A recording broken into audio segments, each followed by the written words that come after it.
Hey, how you doing? Hope you all are doing great.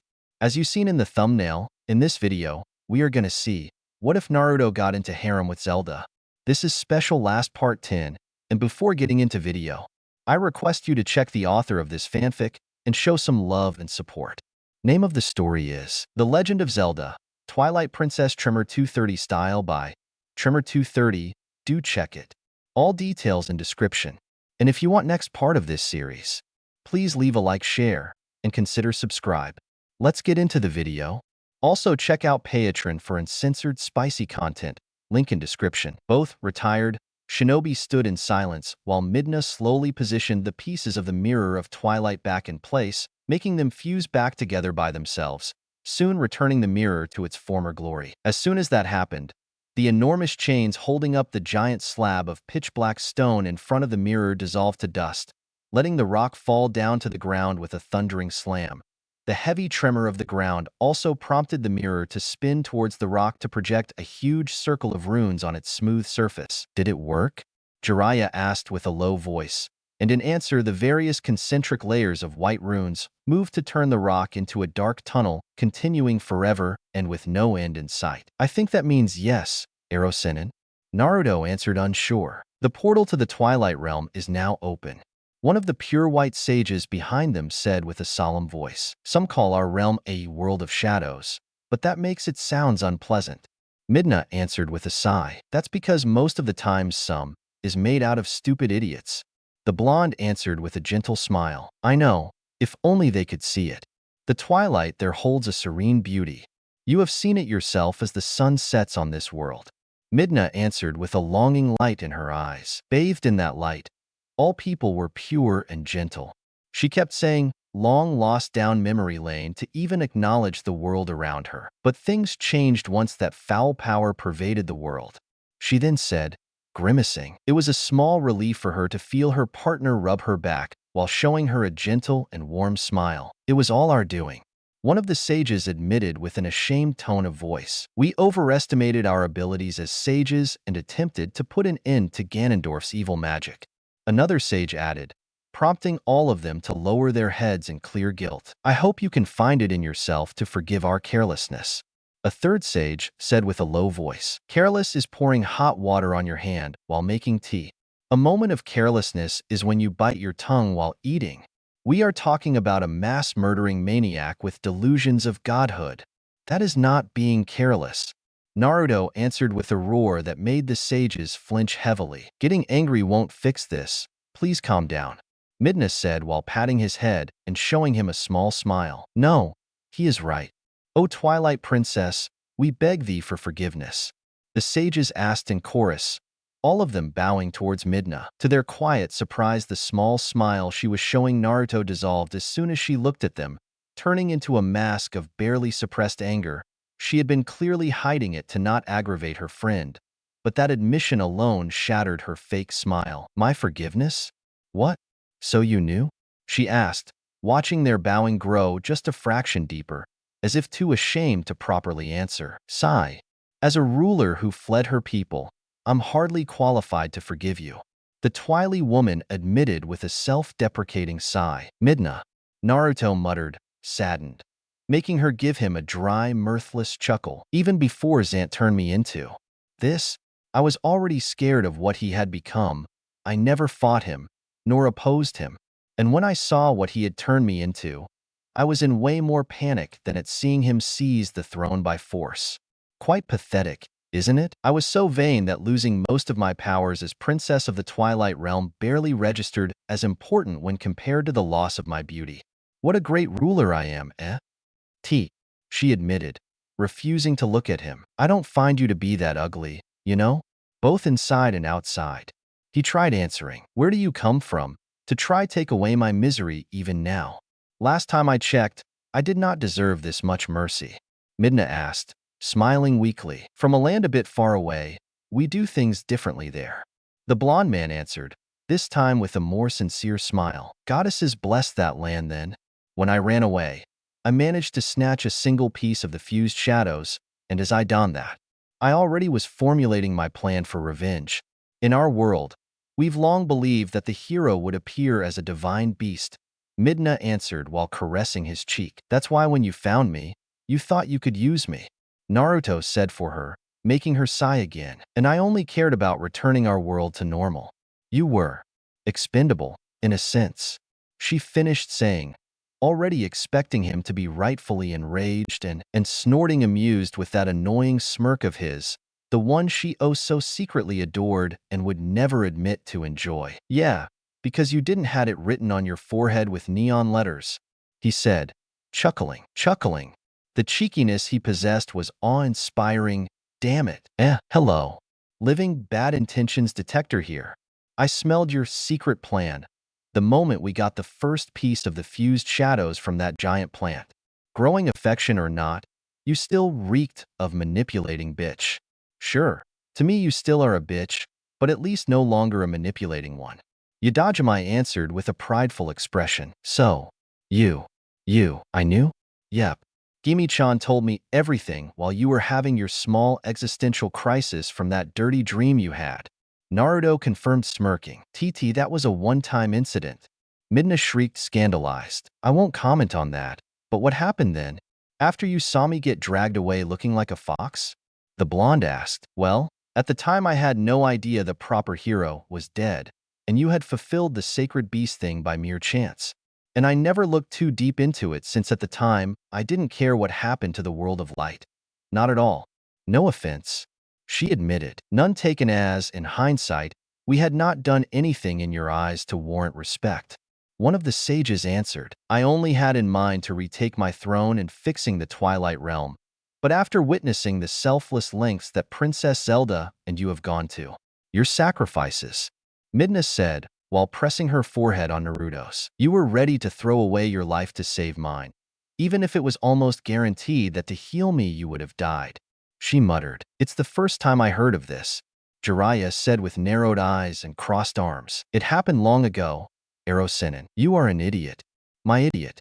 The tiny girl said with a small smile. It is thanks to all this that I now know, at the bottom of my heart, that I must save this world too. There is no other way. Midna declared while moving towards the mirror. If we can just defeat Zant, the curse on me will dissolve, and we may save both our worlds. I am ready whenever you want, Midna. Naruto answered with a thumbs up. Let's go then. For all of this world, and for the Twilight one too. He added, presenting his hand. Of course. She answered while tightly grasping it. We can only pray for your success then. May the blessing of the goddesses light your path. Chosen heroes. The sages said as one before fading away. Let's go. We are wasting time. The former spy master of Konoha declared, only to stop abruptly when the faint glow of golden light next to him signaled the return of the missing member of their group. Welcome back, Midna said with a nod as she watched the golden spirit wolf walk towards them with its head low and its ears pinned to its head. What's wrong? Naruto asked, worried. Jiraiya, you cannot follow us through the portal, as I suspected. The Triforce Shard will be able to only stop Naruto from being transformed by the natural magic of the Twilight Realm. The spirits confirmed my fears, Link confessed as he finally rejoined the group. What? The older ninja yelled in shock. Erosenin, you'll have to make sure Zant won't try anything while we are away. Protect Telma and the others. Please. Naruto asked. No. And no. This is pain all over again. With you alone going to fight the evil bastard behind everything. There must be a way for me to follow you. Jiraiya said in denial. Impossible, old man. I would have gladly helped you, but until I recover my full power as princess of the Twilight Realm, I can't grant you access there. Midna answered, shaking her head in sadness. No. Please, Naruto. Hey, don't you trust me, sensei? Naruto asked pouting. You called me sensei? Jiraiya asked with a heartbroken expression. At least once it has to happen. The other answered with a sad tone. So you are not returning? I am just, covering my bases. Do not cover bases, you brat. Just go there. Kick their ass and be back for dinner, damn it. Jiraiya said almost in tears and punching the blonde's shoulder. Okay. I'll be careful. You never are careful, Jiraiya said, watching him and Midna walk to stand in front of the mirror. This time I'll be, I promise. Naruto answered, right before both disappeared inside the portal. You better keep this promise as well, Naruto. Jiraiya answered as Link too followed them. Twilight Realm, Palace of Twilight. The area was engulfed in the dim light of twilight. Everything was just an endless sky with gray clouds filled by floating islands connected by bridges and floating platforms connecting each giant, fortress-like building to the others. It very much resembled the floating city of the Yucca, and yet the normally peaceful environment was clearly choked under the oppressive gloom of whatever dark power Ganondorf and Zant had cast on the entire Twilight Realm, turning it into a deadly quiet world of cold stillness. It worked. I could pilot the teleportation to bring us directly in front of the palace instead of the normal landing point. Midna said with great relief. Yeah, but something's wrong here. If I try to sense bad emotions, my brain tries to drip out of my ears. It's everywhere. Yadajime exclaimed in shock as soon as they arrived. Which ones? Naruto asked, curious. Every damn one. Every possible dark emotion and desire. It's filling the air and the ground without control. Absolutely wild. The Biju answered, grimacing. It must be the influence of Zant and his precious master. Things are even worse than when I left. The sky is supposed to be clear and brighter, the land fertile and full of twilight buds in full bloom. Even the buildings should look clean and white, not half-rotten and abandoned. If we do not hurry, even should we defeat them both, those monsters' influence will leave this world scarred beyond recovery. Midna said while throwing wild looks all around her. This all-consuming dread, yes, this is the pure taint of evil forces. I can barely feel the innate magic of this world. This cursed power is covering everything like a cancerous growth. Link confirmed with a disgusted tone. Nature energy is in an even worse shape. Let's go. Naruto cut in, while prompting the others to follow him. Wait, what now? Listen, Naruto. Can I ask you one last selfish favor? Midna asked, sounding a bit sheepish. I am listening. The blonde answered with an encouraging wink and thumbs up. Regardless of what my reasons may have been, I once abandoned this world. The Twily woman admitted, sighing in self-deprecation. To be fair, you were scared and confused, not thinking rationally. He tried saying, nevertheless, I left behind the Twily, those who had followed me, who considered me their ruler. Even now, as they remain here, suffering, they believe that help will come for this world, and it has come. We'll help them, Midna, whatever it takes. Naruto answered in determination. Thank you, but? He asked with crossed arms, his bullshit excuse sense immediately starting to tingle. But if they were to see that the only help for them was a hideous little imp, don't you think they'd feel let down? Maybe I should hide in your shadow for the time being, she admitted, at least having the good grace to look a bit contrite for her own words. Okay, that's it. We are fixing this. First, you are not ugly. I still talk, hug and kiss you without reservations.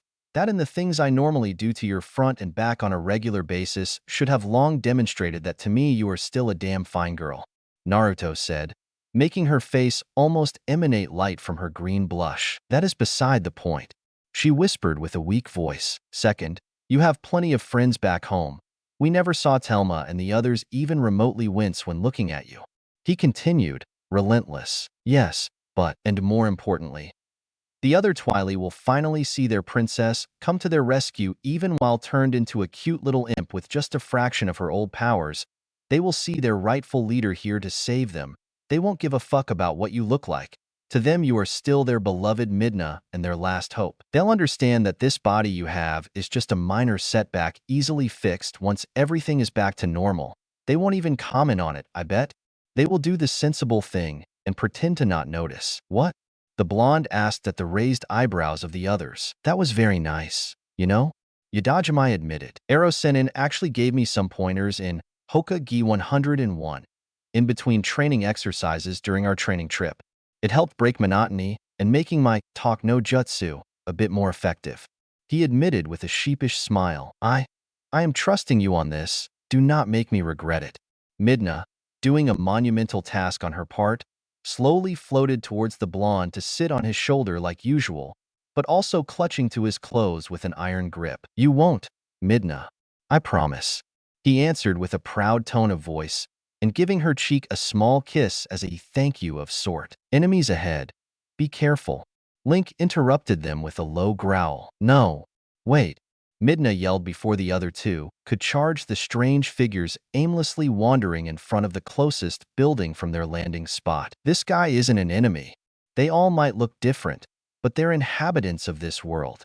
They're my people, she explained while floating in front of a plump Twily with short, stubby arms and legs and sporting a wide stone mask for a face scarily similar to the shadow beast monsters they had been used to fight in Hyrule. Corrupted by Zant and Ganondorf's power, if we don't hurry, though, he will become just like the others, beyond saving and only driven by instinct.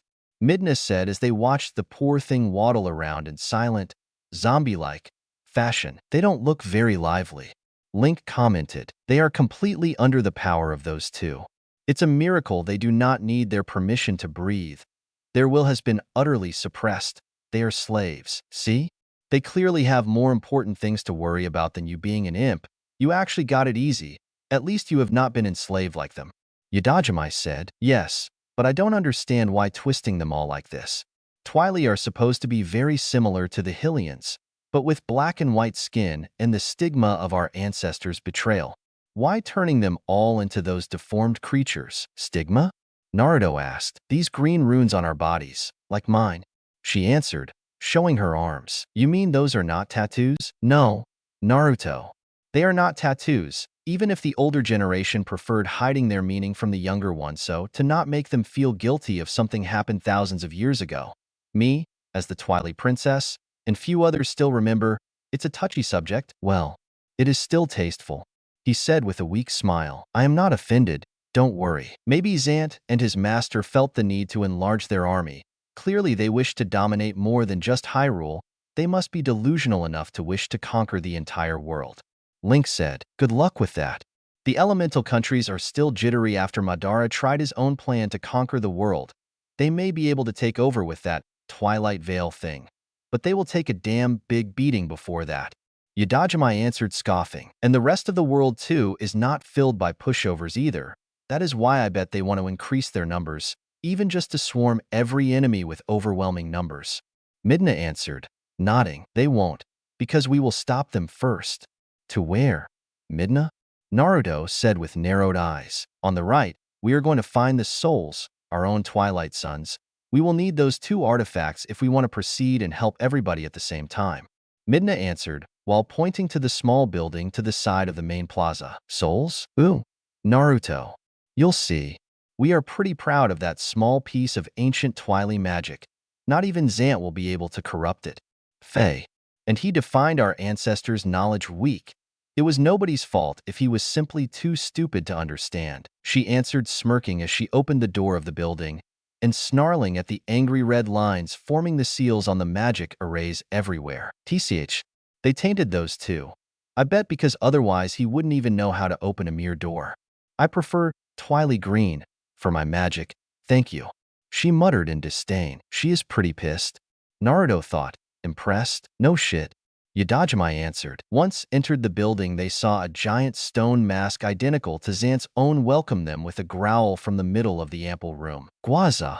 The thing yelled, shooting from its mouthpiece a sphere of dark magic the size of an adult human as soon as they passed the door. How self-centered can somebody be? Naruto yelped while barely dodging the bullet. Stop! Midna ordered while enlarging her zone to paralyze it. Of course it's immune. Goddesses forbid it is too easy then. She yelled enraged at watching her spell fail and dodging as a new bullet went shot towards her. Hey, moron!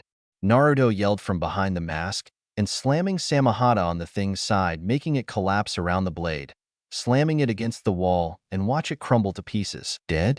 He asked after a short pause. Skria. The eye of the mask, the biggest piece remaining, shrieked in rage. Oh, shut your trap. The blonde replied and plunging the master sword deep into it, and finally killing the giant mask copy for good. Now it's dead. Midna declared as the whole thing turned to dust. Why you use the other sword, master? Fi asked. I wanted to see if Samahata could absorb magic too. It can't. What? Jealous? Midna asked, smirking. Absolutely no. The spirit answered immediately. It didn't sound convincing to me. By the way, most of Zant's power comes from Ganondorf's gift, and if he really used a brand of magic as foul as the sages implied, then only the Master Sword, a weapon made by gods, will be able to fully vanquish it.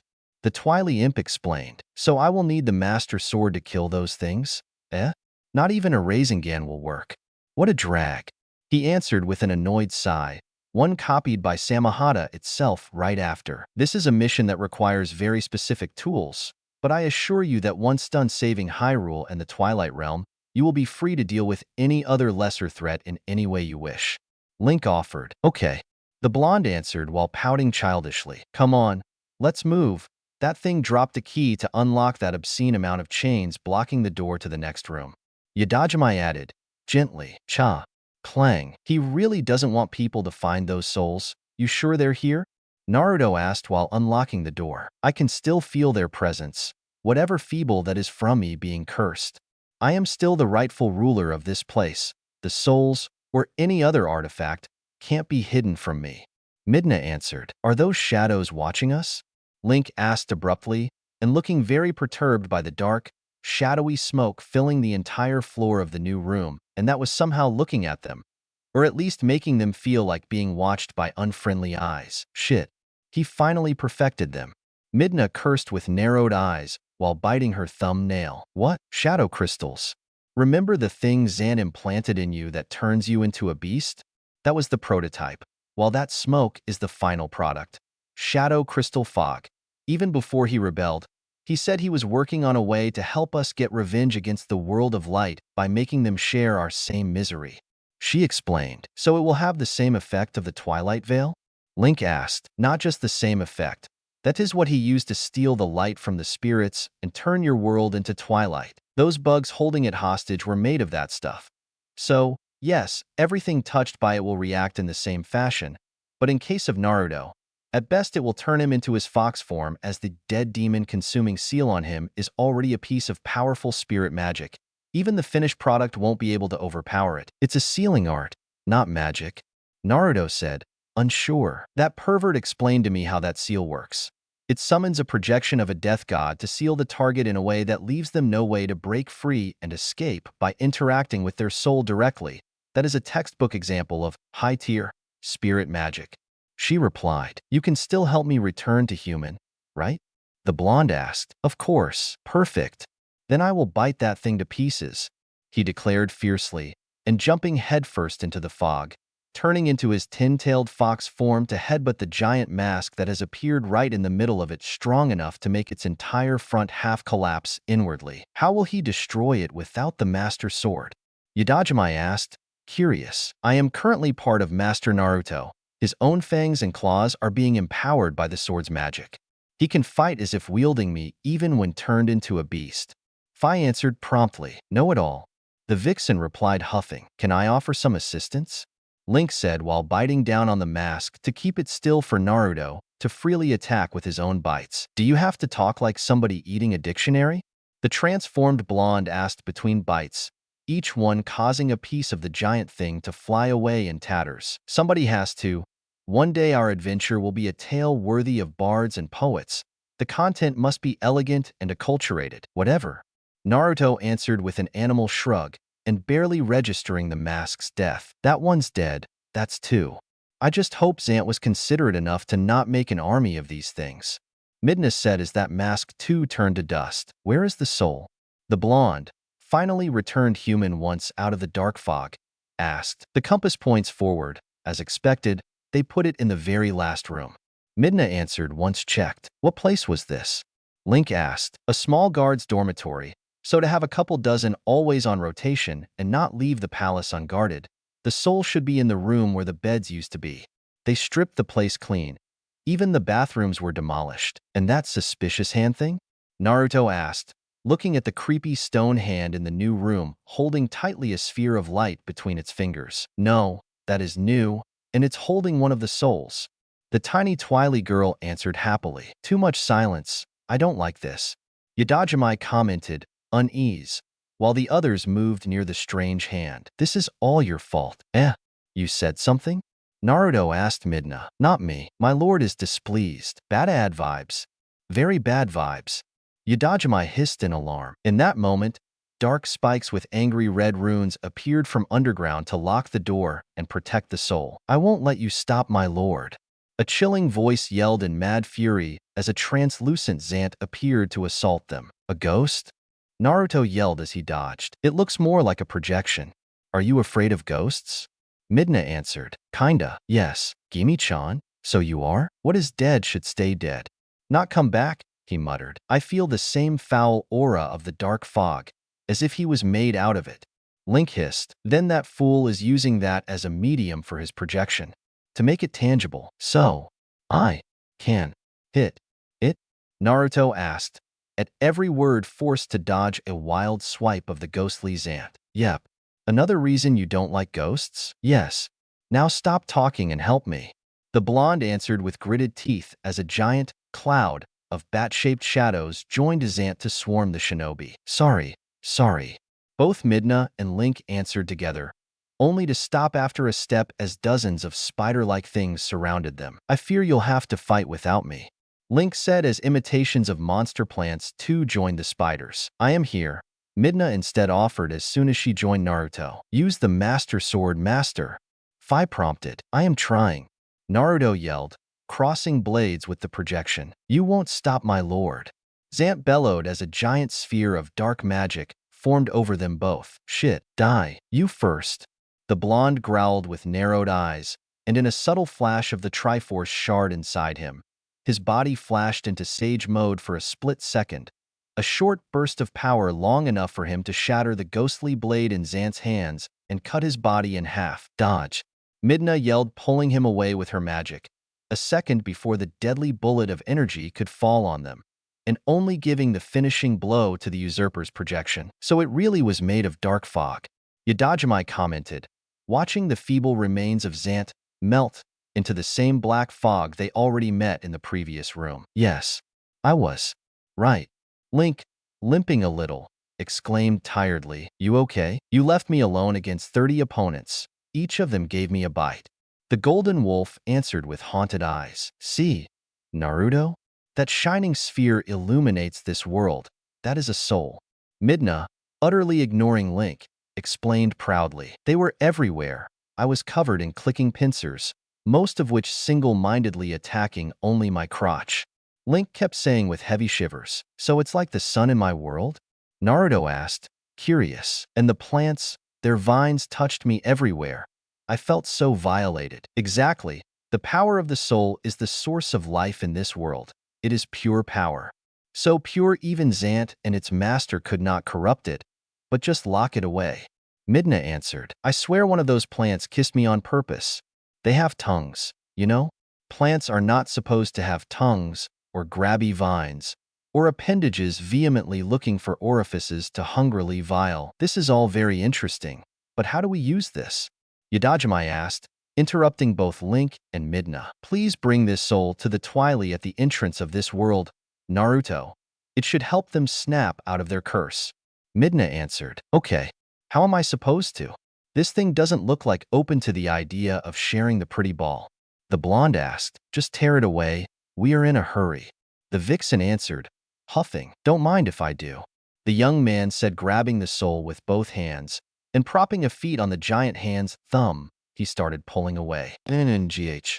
With a subtle pop, the thing went loose, making the hand snap open with the cracking sounds of stone scratching against stone. Hn, I thought there would have been some traps, Naruto admitted in surprise after 2 seconds in which nothing happened. Zant is a moron. The concept of finesse or trap eludes him. Midna answered, waving his concerns off. And yet here we are. He came this far thanks to the strange, overwhelming powers of somebody else doing all the thinking for him. See? Even his greatest creation, the dark fog, dissipates as soon as the soul gets close to it. The Twily Imp answered smirking. You are biased, Miss Midna. Link said, it doesn't change truth of an inch. She answered, unconcerned. Crink. Crink, crink, crank. The hand is moving, Naruto said in a deadpan tone as red runes covered the giant hand, turning it alive. Okay, he learned to make traps. But my low opinion of him is still unchanged, Midna declared, annoyed. Run. Link yelled, making the others run away as fast as they could to reach the door. It's very slow, Naruto admitted as the thing was slowly floating its way towards them. It looks like the Twily version of a wall master. So maybe it works on the idea that it can't be destroyed but only delayed. But sure is slower than the real deal. Link said while looking at the giant hand in great interest. Of course. Twilight forbids Zant is original. He had to copy a relic of ancient times too. Midna commented, well, if he could not make an anti-shinobi trap, all the better for me. Kagi Bunshin. Here, take this back to the entrance. Naruto said, creating a clone of himself. K boss. The copy answered obediently and then dashing away. Why a clone? Link asked. I didn't feel like running. Shall we go? He answered, smirking. Lazy ass. Yadajima answered, laughing amused, laughing merrily at the hand hurrying forward to chase the clone carrying the soul and completely ignoring Naruto and the others. The group leisurely walked back whilst whistling a little tune. Few minutes later, Twilight Palace. There it is, Naruto said happily, watching his clone wave at him right outside the door. And the hand? Link asked as they watched Zant's creation uselessly pawing against the wall around the entrance, as if begging to be left out. Apparently it has a maximum range. It can't come out from the building. Just faulty design. Midna answered. Once recovered the first soul and positioned back in its rightful place in its alcove on the floor at the palace entrance, the deformed Twily could finally revert into their true form. Twily were very human-looking creatures but similar to Midna's imp form, with identical black and white skin, each Twily with their own pattern, but different build. The kids were short and pudgy, while the adults, while more human-looking, but still possessing more elongated limbs, necks and faces compared to humans and Hylians, although still not on the level of Zant's own twisty limbs. Pound and K2S? The oldest-looking one of the small group asked with a strange language, sounding to Naruto like a morning moan. The blonde asked in confusion. He said, why, your highness? He means you, Midna. Link translated for him. Gah. The short girl shrieked while trying to hide in Naruto's shadow. No, you are not hiding. Come on. They are obviously happy to see you. The blonde said while stopping her retreat. How can you tell if you don't even know the Twily language?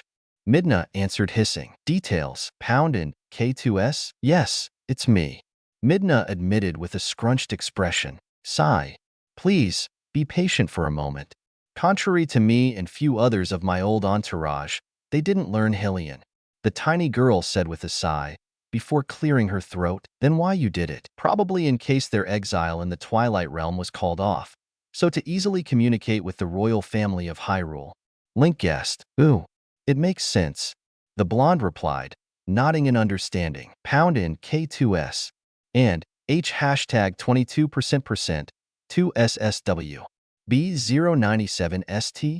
The others then watched Midna launch herself into a thick conversation with several Twily at once, both adults and kids, while wildly gesticulating at herself, Naruto, and then the Twilight Palace. Asterisk A+, smiley face, K2S?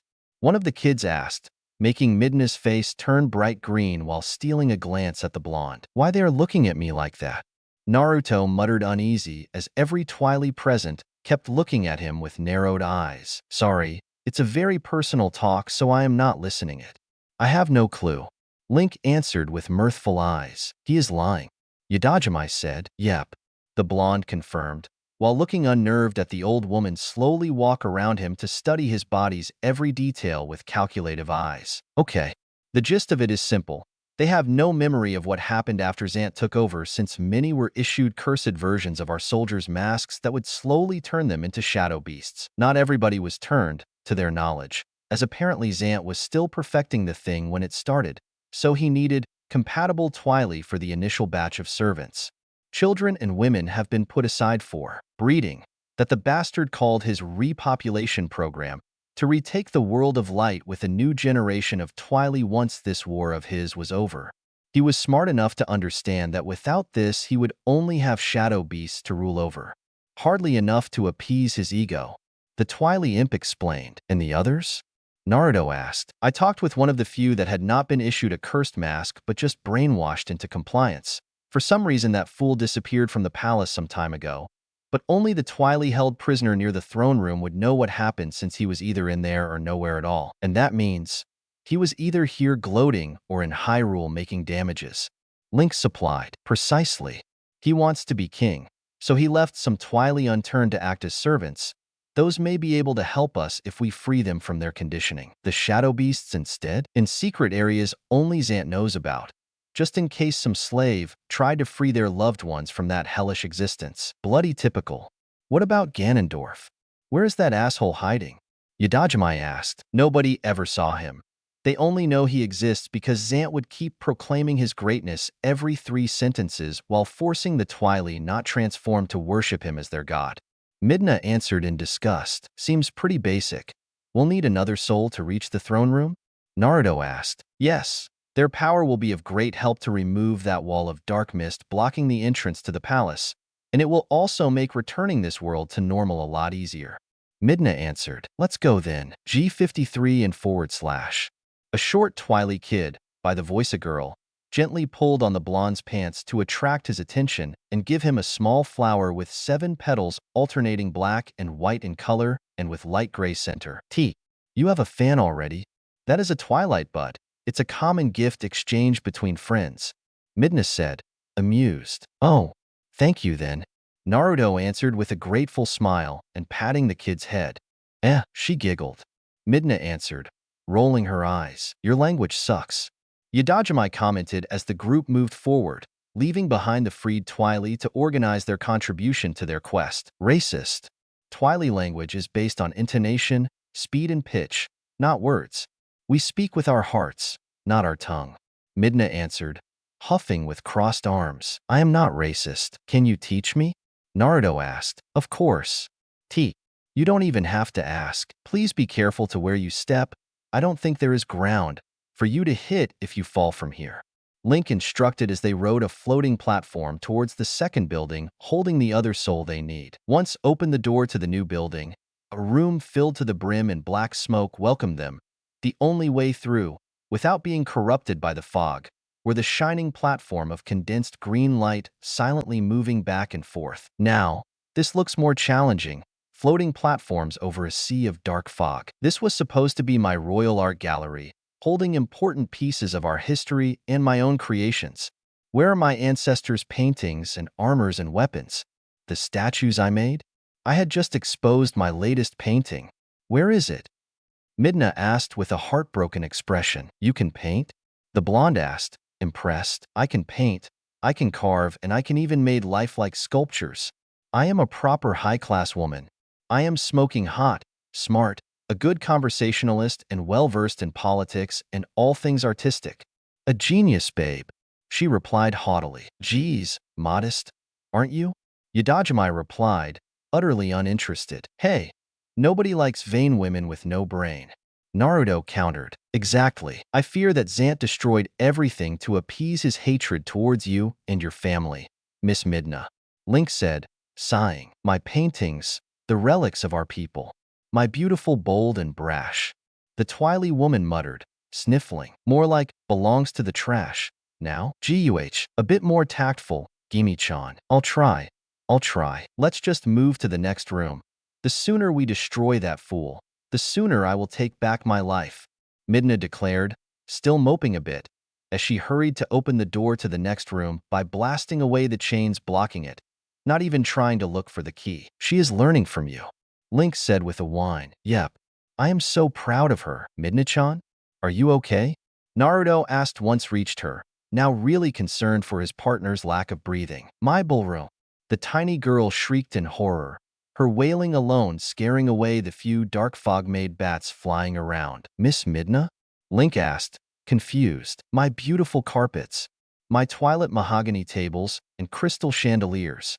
The mosaic representation of the Twilight Realm running along the entire perimeter, I personally created by hand one tassel at a time in 6 months of sleepless work.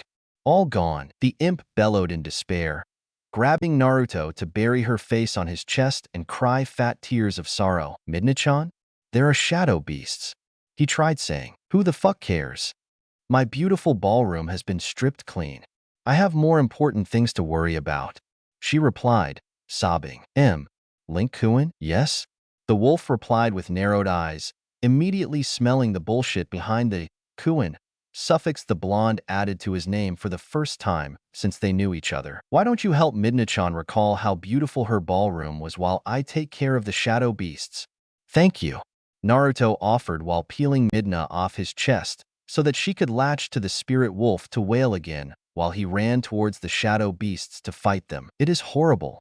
This room was a marvel I personally built by hand through painstaking efforts. You see, I only choose the best Twilight marbles too. And then the furniture. The greatest artisans presented their ideas, but I wanted a very specific style in mind, so the chandeliers instead. And you should have seen the mosaic. It was so detailed because I hate you, Naruto. Link shrieked as the imp held him down with her giant hair hand to talk about every step of the room creation in excruciatingly small detail. Half an hour later, fuck, there was another projection of Zant in the last room. Really, he looked more like a vengeful spirit than a clone. It really creeps me out. How is she? Naruto, soul securely held under his arm, asked once resurfaced from the third room. She recovered well enough. Link, bloodshot eyes and ruffled fur, replied evenly. Okay, maybe. Maybe I get a little talkative when sad, but you are overreacting.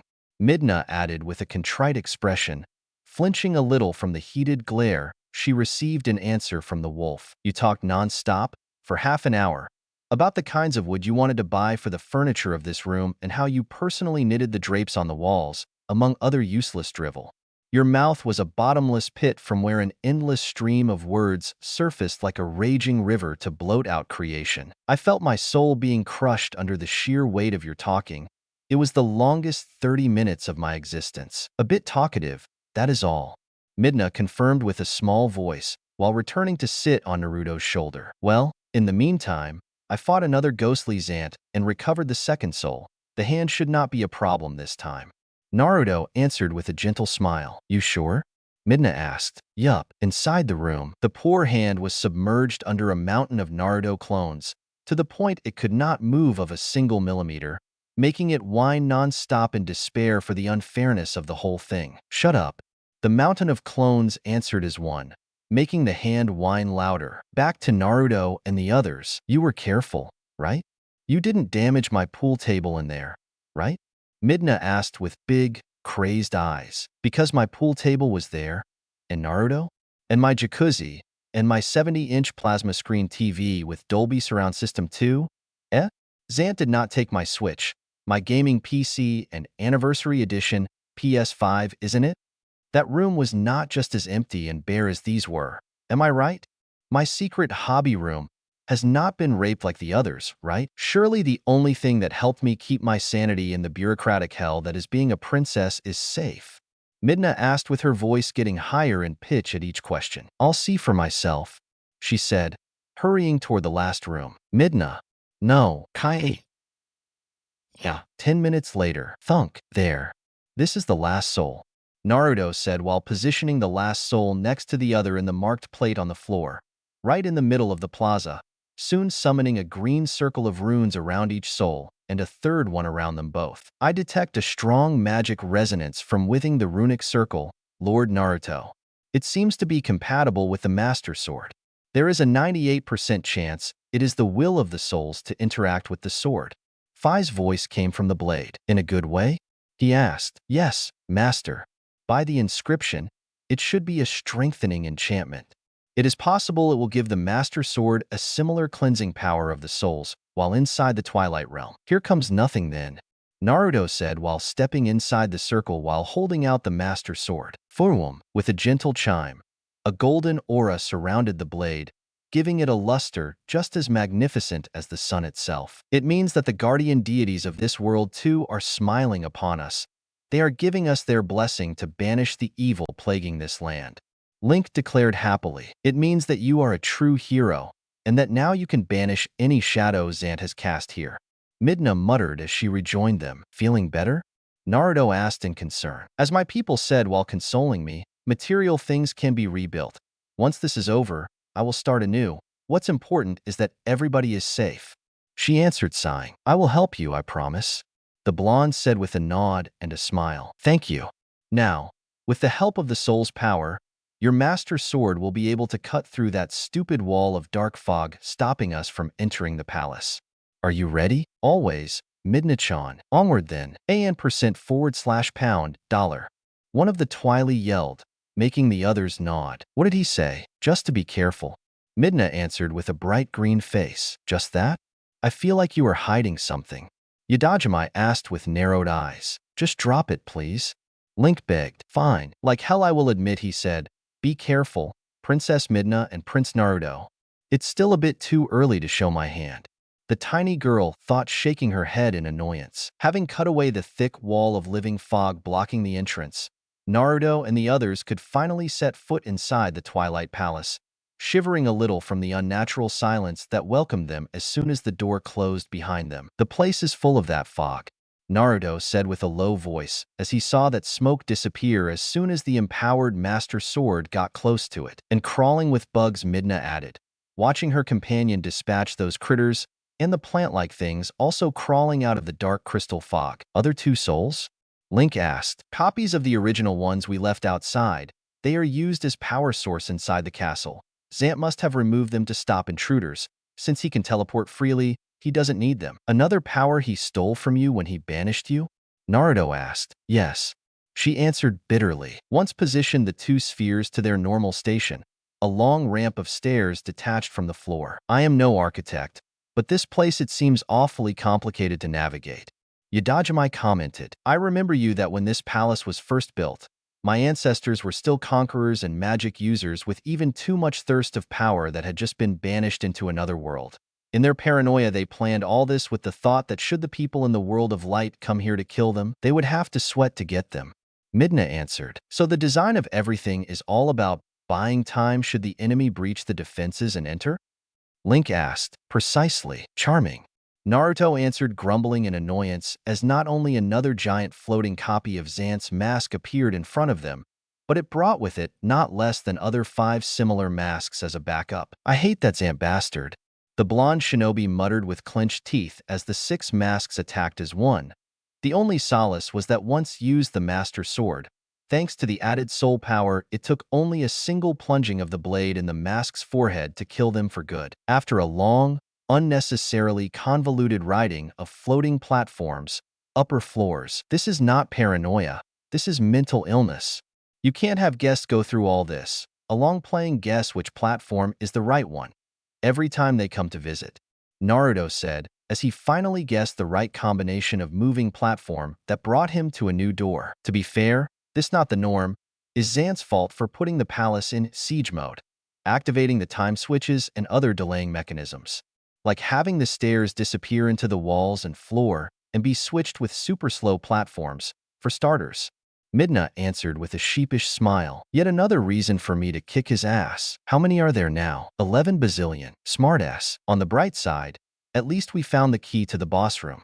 Why he used that himself? Is he waiting for us already? Link said. No idea.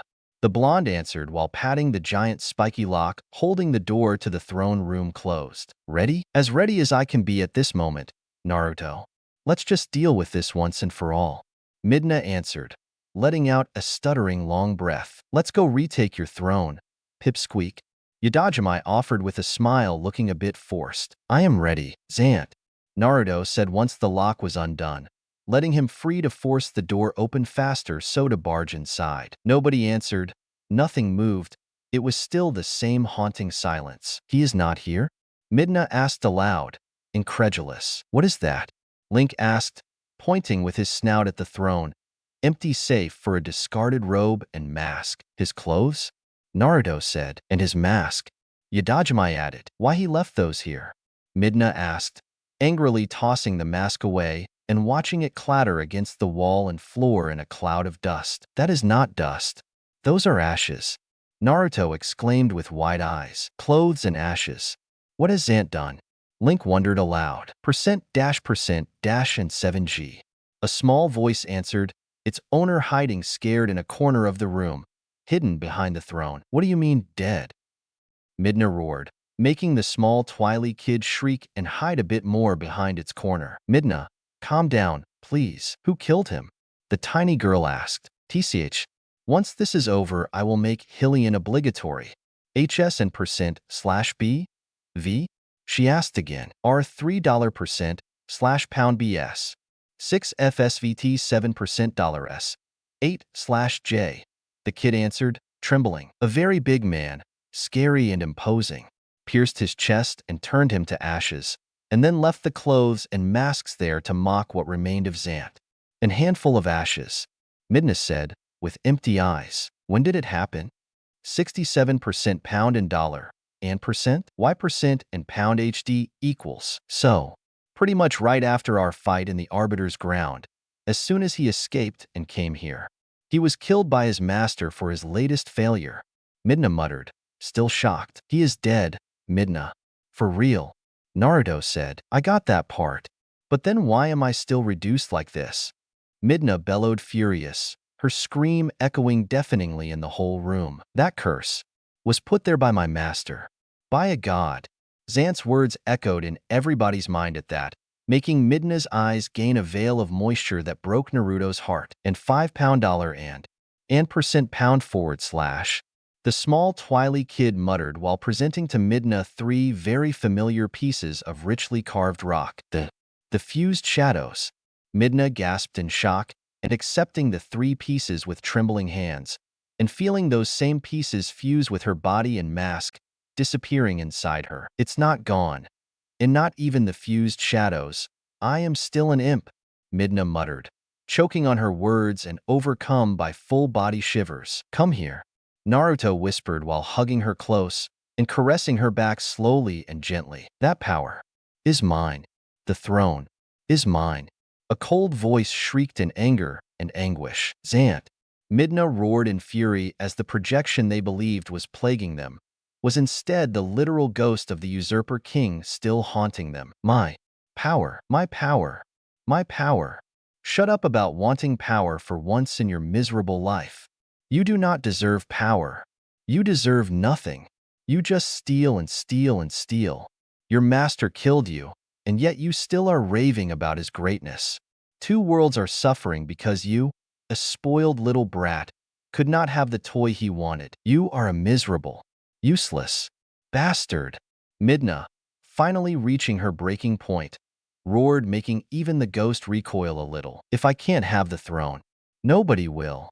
The ghost howled in madness as he dove for Midna while shining in malicious energy. Midna, Naruto yelled as he pushed Midna away from the charging dead madman. I'll kill you too. Whoever stole my future must die. Zant bellowed. It was when the ghost was at an inch from touching the blonde that 3 giant spikes came flying to protect Naruto and pierce Zant's body. That's my king you were talking with, you little unworthy shit. Fuck off and die. Midna, utterly blinded by rage, answered as the hair spikes she had used to pierce Zant twisted like a blender and obliterated the ghost utterly and completely until nothing remained. Did she just destroy a soul? Yadajime asked with a small, trembling voice. A soul is supposed to be immortal, but the power of the fused shadows just erased it completely. Zant no longer exists, not even as a wandering soul. Link confirmed, he too looking very unnerved by the thing. I used just a fraction of the power that's in me now. Midna whispered with a horrified expression. And you saved me. Naruto, looking unfazed, answered as he hugged her once again. Is this what it feels like? To know you have such a destructive power inside you that could destroy everything if you lose control? She asked, scared. In a sense, what matters is how you sue that power, if for good or for evil. I always used my power and Yadajime's to help my friends and protect my precious people. To protect. No power, no weapon or technique is inherently evil. It's all about who uses it and for what. But Zant, you saw him. He was out of it, either by his own or because of Ganondorf. He was so mad in his quest that nothing would have stopped him. You saw him. How many people suffered because of him? How many Twily are forever turned into shadow beasts, mindless killing monsters forced to obey him? I could see good even in Madara and Obito. For fuck's sake, I even saw a tiny spark of redemption inside Kagaya, even if just a dying spark. I could not see that in Zant. He was lost. I am sad to see him die like that, but there was no other choice, not this time. He explained, sighing. You still don't like killing unless as a last resort? It's who I am. The blonde muttered, looking guilty. Zant paid for his choices. He destroyed, stole, killed, and corrupted everything and everybody around him just to appease his ego and desires. This was unfortunately like putting down a rabid dog. You could not reach him, and never you would have managed, had you been given the chance. Sometimes somebody is just evil, beyond salvation. Link added, this was me just using a fraction of my ancestors' magic. Now I see why they fragmented it and made sure each piece was hidden away from everybody. Unfortunately, it is also a power we will need to stop Ganondorf. You think you can control it? Definitely. I could not take the dark power Zant was wielding, but at least I still have the magic of my ancestors. Let's go, Naruto. We must save Zelda. Midna answered, now back to her normal determined self. Right behind you. Let's free the few Twilight Zant was keeping around too, Link proposed. Yes. Where are the prisoners? Percent and dollar and pound T slash? Percent and percent dollar percent. The kid answered with a giant happy smile. Little Dustbin says he will take us to them. Let's follow him. Midna translated. Brave little guy. Naruto commented with a proud tone as they sprinted through various hidden corridors. Done here, we will go to Hyrule Castle Town. I am sure Ganondorf will be waiting there for us. Midna said with narrowed eyes. What I don't understand is why he killed Zant. I mean, if he got this far, it was also thanks to him. Naruto commented unsure. Zant was just a pawn, and like any pawn, he became useless the moment his master got what he wanted. Link answered. Ganondorf was just using Zant to help him return to the world of light. Reborn. TCH. Poor fool got played like a fiddle. Whatever power he got in exchange of his servitude, that monster took it back with interests. Does it mean that the barrier that covered Zelda's castle was not Zant's? No, Naruto. I fear that in that moment Ganondorf had already crossed back in your world. He must have plans for Zelda. The Triforce. Link spat furious. What about it? Naruto asked. Ganondorf covets the Triforce. The whole thing. I already fought him, just like the other Links have, and every time he was the holder of the Triforce of power. But now you are the chosen of Din, and I fear that losing that power has angered that creature like nothing ever did before. He will do everything in his power to get the full Triforce, so you must be ready. He won't hold back. The Spirit Wolf answered. Other Links? This battle for the Triforce is not new. It is regretfully a cycle going on and on for millennia. Each iteration of Link, Zelda, and Ganondorf, appearing again and again through the ages, never to find peace. My own descendant would have been called to fight this Ganondorf had he not died. Link explained. But why? Naruto asked, appalled. Part of it, I guess, is to be attributed to the Triforce itself. Since each of its three sides have a chosen, whenever one reincarnates, the other two follow. There is also another reason.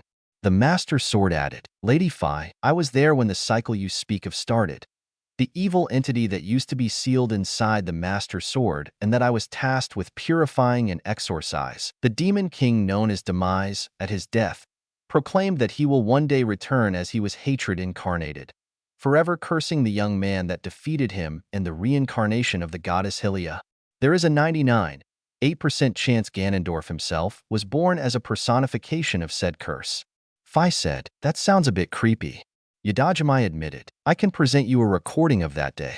Fi answered, soon making a new voice echo in the corridors, one so thick in maliciousness that Naruto had trouble believing somebody like that existed. You fight like no man or demon I have ever known. Though this is not the end. My hatred never perishes. It is born anew in a cycle with no end. So the other Link and my descendants could never find peace, but always faced with tribulations by the hands of their own Ganondorf or other similar soulless monsters. Link confirmed with a sad tone. Is there a way to break this cycle? Naruto asked. Unfortunately, I am unable to answer that question, Master. I can only tell that there is a very high chance that you, Lord Naruto, as the new chosen of the Triforce of Power, have an 89% chance of having entered the cycle, adding future iterations of yourself to the cycle alongside Miss Midna as holder of the Triforce of Courage. She answered, shit. Both Blonde Man and Twily Woman cursed at the same time. You both possess a side of the Triforce, and Master Naruto has been deemed a worthy successor of the spirit of the hero mentioned in Demise's curse. Since you and Miss Midna have now fully taken the place of two of the chosen of the Triforce, your future descendants and iterations may be added to the list of victims of the curse, an even higher chance should you two procreate with each other. I have not enough data to confirm if future Link will still be a target, or if the curse has fully switched on you too. My apologies. Fi added. So, as any other personification of evil, Ganondorf will never disappear? Ganondorf is merely a vector, Miss Midna.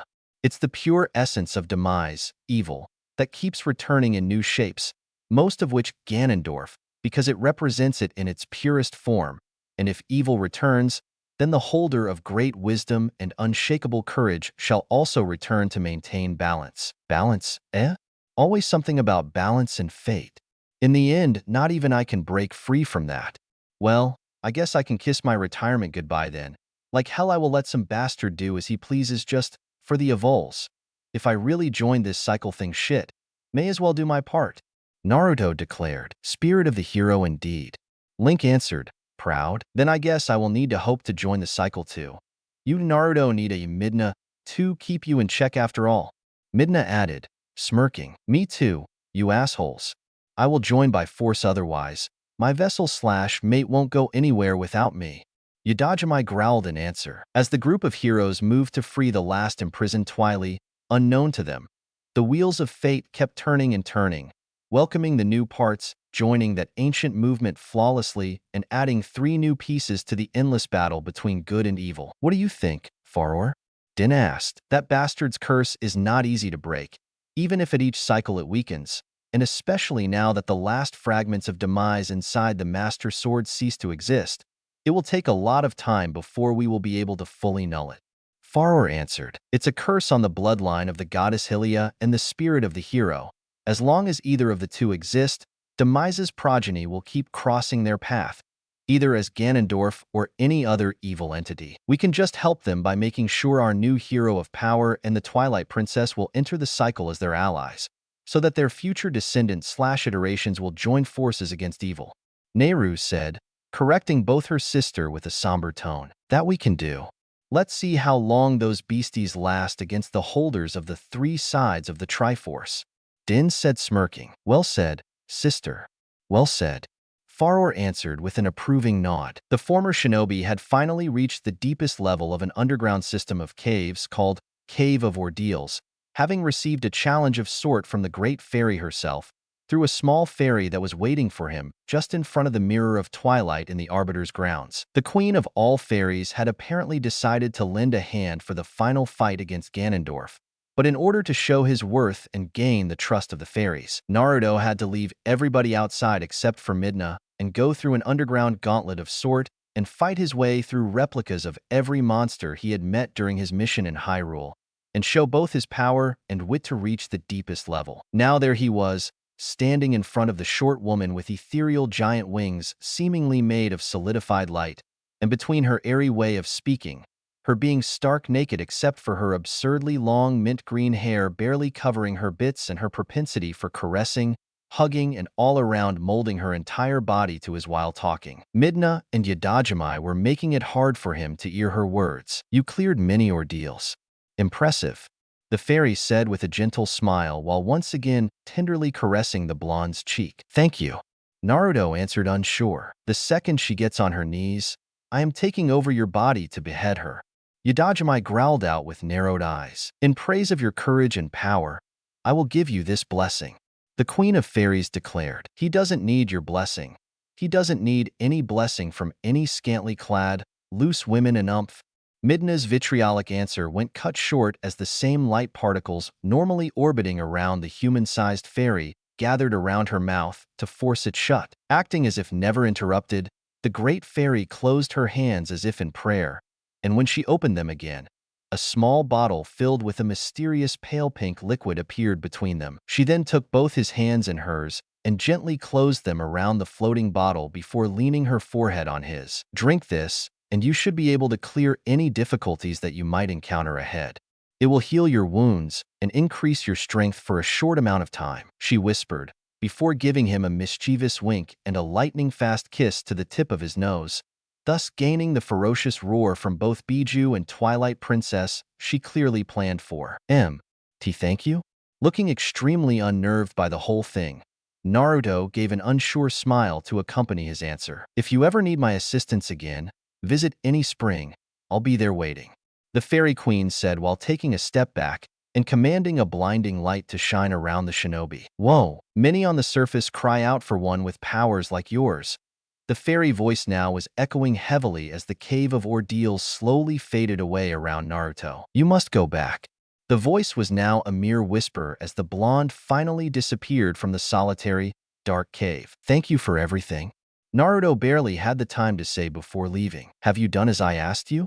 A voice asked from the void as soon as the shinobi disappeared. Of course, Lady Din. The Fairy Queen answered with a deep bow. Good. The Goddess of Power answered with a pleased giggle. What have you done now, sister? Farah asked in dread. It is not just blessed water that is filling that bottle. There is a tiny bit of myself too. The Goddess of Power answered with a dirty grin. Din. Both Faror and Neru bellowed in horror. Ow, come on. I just wanked in his bottle to give his potion a bit of extra flavor. What's wrong with that? There were actually too many wrong things in that statement. So many the other two goddesses did not know from where to start. Meanwhile, with Naruto, right outside the cave's entrance. Bitch. Whore. There is not a good enough way to describe her. Midna bellowed, foaming at the mouth as her rage was so overwhelming she couldn't even fully express it. Please calm down, Midna-chan. Naruto begged with a forced smile, very afraid for her blood pressure. I take it went well, Jiraiya said, unsure. That's it. I will make it a royal decree in the Twilight Realm. Every fairy will be forced to wear a chastity belt when around you. I won't have a sparkling bimbo rape you. Midna kept ranting, fully ignoring Jiraiya and Link. It definitely was an eventful meeting. The golden ghost wolf muttered in answer. Shut your trap. The tiny girl roared. Kai. The brave spirit of the past hero of Hyrule whimpered in answer, while tugging his tail between his legs and his ears pinned down. Please focus, what now? Jiraiya begged with a tired sigh. Now fairies will roam the various springs, but that is beside the point. Naruto answered with a grave tone. So it's time? Eh? The toad Sannin asked with a knowing, dead serious look in his eyes. Who? I don't think we can wait any longer. Then let's go pay a visit to dear Ganondorf. I believe that bastard has long overstayed his welcome. Jiraiya declared. Damn straight. You are all ready, then? Midna asked, immediately turning somber. Yes.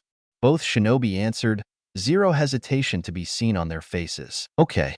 Naruto. Yes? Please be careful. Okay. The Twilight Princess asked. I am always careful. He answered with a wide smile. No, you are not. Midna answered bluntly, making his choke on air itself. You are foolish, brash, hot-headed. Hey, you don't think, you act. Okay, I get it. The blonde muttered, miffed. You act as if you were some sort of immortal, indestructible being. I don't. You dive headfirst into things. No plan, no strategy. You just wing it. Midna kept saying, cutting him off. Actually, have you ever stopped to think that there are people that care about you? What do you think would happen if one day you sacrifice yourself for real? That we all will live happily ever after and thank you for dying for us?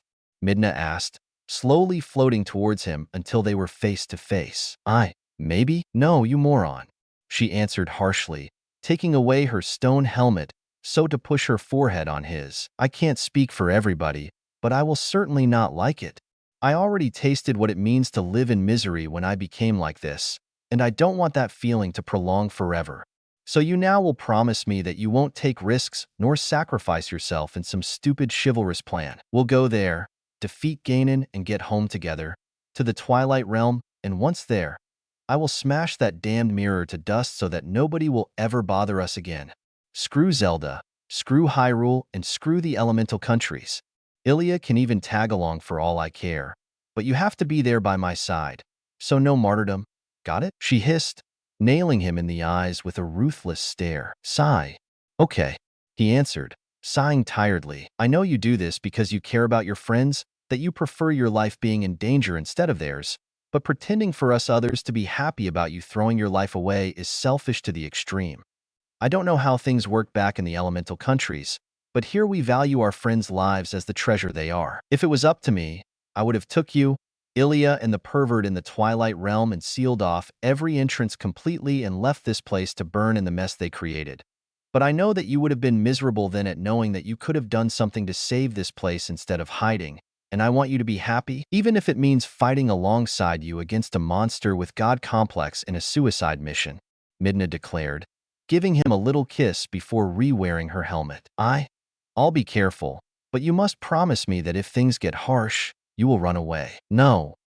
You will run away, Midna, Naruto roared, and it was probably the first time he did so ever since he met her, thing that made her shrink a little from the glare he sent her. It's a lost battle, Midna-san.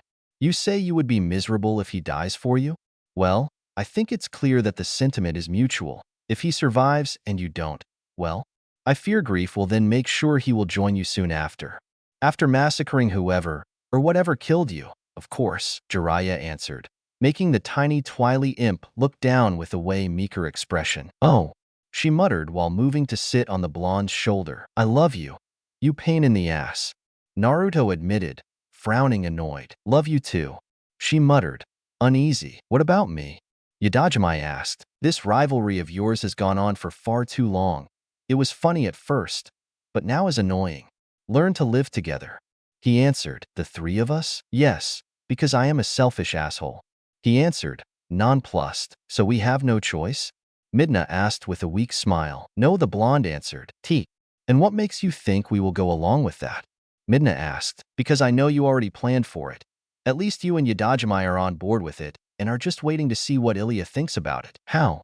Yadajime asked. Link can overhear you two talking whenever you cut me off to speak with Midna in private. And he told me you two have come to some sort of ceasefire after the events in the Twilight Realm. That's a breach of our privacy, Midna said, scandalized. It was by chance, actually. I was experimenting my ability to enter his seal like the first time we met, and happened to see you two talk face to face about it. I thought there was nothing to hide in that situation and so alerted him. It was supposed to be a surprise. Midna roared. Toe. Link exclaimed in realization. Way to ruin the gift, you fleabag. That's why I say one should never trust dogs. The tin-tailed Biju answered. I am sorry. The spirit wolf muttered, looking down in shame. So we will be a big family, eh? Naruto asked with a small smile. One big, happy, dysfunctional family. If I have anything to say about that, we only need to talk Ilya into this and we are golden. Midna answered, huffing annoyed. Now I have a reason to stay alive, the blonde admitted, chuckling. Now you do? What? You wouldn't have played it safe if not for the promise of a foursome? Midna asked in mock disbelief. Maybe. He answered with an overly innocent smile, further annoying her with a soft clicking of his tongue. You are an asshole. And Twilight, damn it, I love that side of yours too. Midna answered, chuckling herself. Shall we go then? Hyrule won't save itself, otherwise, we wouldn't have been here in the first place.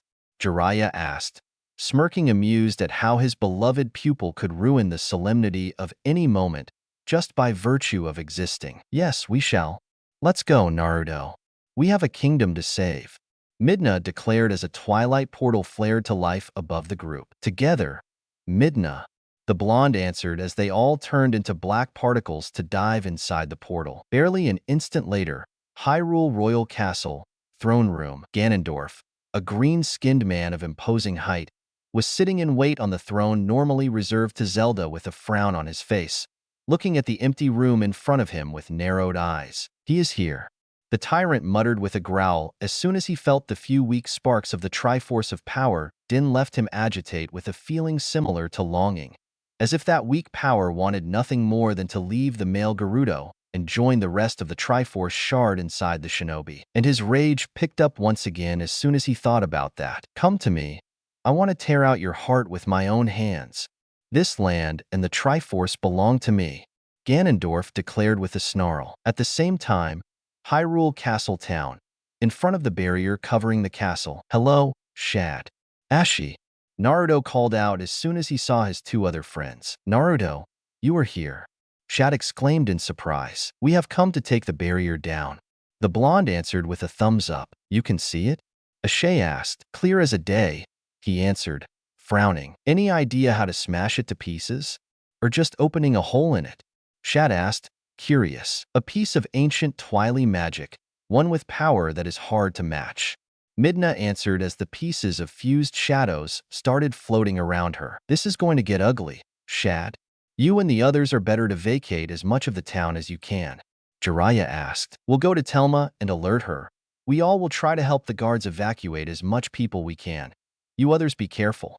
Ashe answered with a nod. Thank you, Ashe. Naruto answered with a grateful smile. Just be careful and do not throw your life away. Nobody of us wants to mourn you. The girl replied before she and Shad hurried away. I have a very bad reputation, apparently. The blonde shinobi muttered with a weak chuckle. It happens when you are too damn nice for your own good. Midna answered, distracted. Afraid? He asked. Of using the fused shadow? Yes, it terrifies me. I believe in you. That you do. The Twily imp answered with a forced smile as the pieces of fused shadow closed around her to connect with the helmet she was already wearing, covering her entire torso in a stone-like armor. Midna yelled in fear as an unseen force slammed her against the wall as soon as the pieces fused together. Midna! Naruto yelled in panic. Damn it! She can't control that thing. Yadajime added as the Twilight Princess went slammed again and again on the floor and the walls around the castle entrance. Kaya! The last shove sent Midna through a wall and out of view. But before Naruto could try and help her, a giant flaming hand of energy surfaced from behind the wall. I think she got it to work, Jiraiya said with a weak voice as a giant monster appeared in front of them. Midna had turned into a giant creature of light with 6 incredibly long arms and a shapeless bulbous body. The restored fused shadow was now acting as the thing body with no trace of the small imp to be seen anywhere under it. Midna? Naruto asked with a low voice. Gru. The thing turned to look at him, recoiling slightly and showing that Midna was still in there, before leaping up in the air with a deafening, guttural roar so to climb the barrier. Gwalwea. Giving a last furious cry that tore the sky in two. The thing summoned in one of its hands a wicked-looking 4-pointed spirit, then used to pierce the barrier, making it crumble to dust and disappear after a brief struggle against the ancient magic the thing embodied. Wawarerawame. In a blinding explosion of pure light, the barrier around the castle finally dispersed, and when Midna opened her eyes, she saw herself being back to her normal imp form. To her chagrin, the only solace was that she was being held in the arms of her favorite shinobi, thing that quite sweetened the deal for her. You were amazing, Midna-chan. Now, please, stop making me worry this much about your health. Is not good for my own sanity. Naruto said with a proud smile. Well, now you know what I felt whenever you did all those stupidly brave things you did before now. Midna countered. Touché. He conceded as he saw her return to sit on his shoulder. That horrid thing is down. It's time for us to go, Jiraiya declared, cracking his neck while showing an utterly serious expression. Yes. Both holders of Triforce shards answered as one. A thing, though? The Toad Sage asked as they neared the main gates of the unnaturally silent giant castle. Yes? How come that thing, the fused shadow, could destroy the barrier when nothing else could? When even the truth-seeking balls of Naruto's Sage Mode could not? Truth-seeking what now? Midna asked, confused. I forgot to try those before going to collect the fused shadows. Erosenin, you know what? Fuck it. I don't care. Jiraiya declared in tired disbelief, throwing his arms up and simply marching forward. It just slipped my mind. Naruto muttered with a small voice. In a way or another, the fused shadows had to be took back to the Twilight Realm. They are too dangerous to be left around unsupervised. So don't feel bad. Midna answered while gently patting his head. Thank you, Midna-chan. Hyrule Castle. Area around the entrance. Gardens and side areas. The sky was dark and it was starting to rain, giving to the silent castle an even more desolate air as the whole place was swarming in bokoblins, the red-skinned creatures tirelessly patrolling every corner of the gardens around the entrance looking for somebody to pounce upon and beat to death. And even though their numbers did not help still against both Naruto and Jiraiya, the two shinobi had to admit their persistence was almost commendable. But the greatest surprise was to find a big bokoblin waiting for them and wearing the same horned helmet of the king one Naruto had killed a long time ago. And as soon as he saw them, the thing calmly walked towards the blonde and gave him a key. We follow the strong side. That is all we know.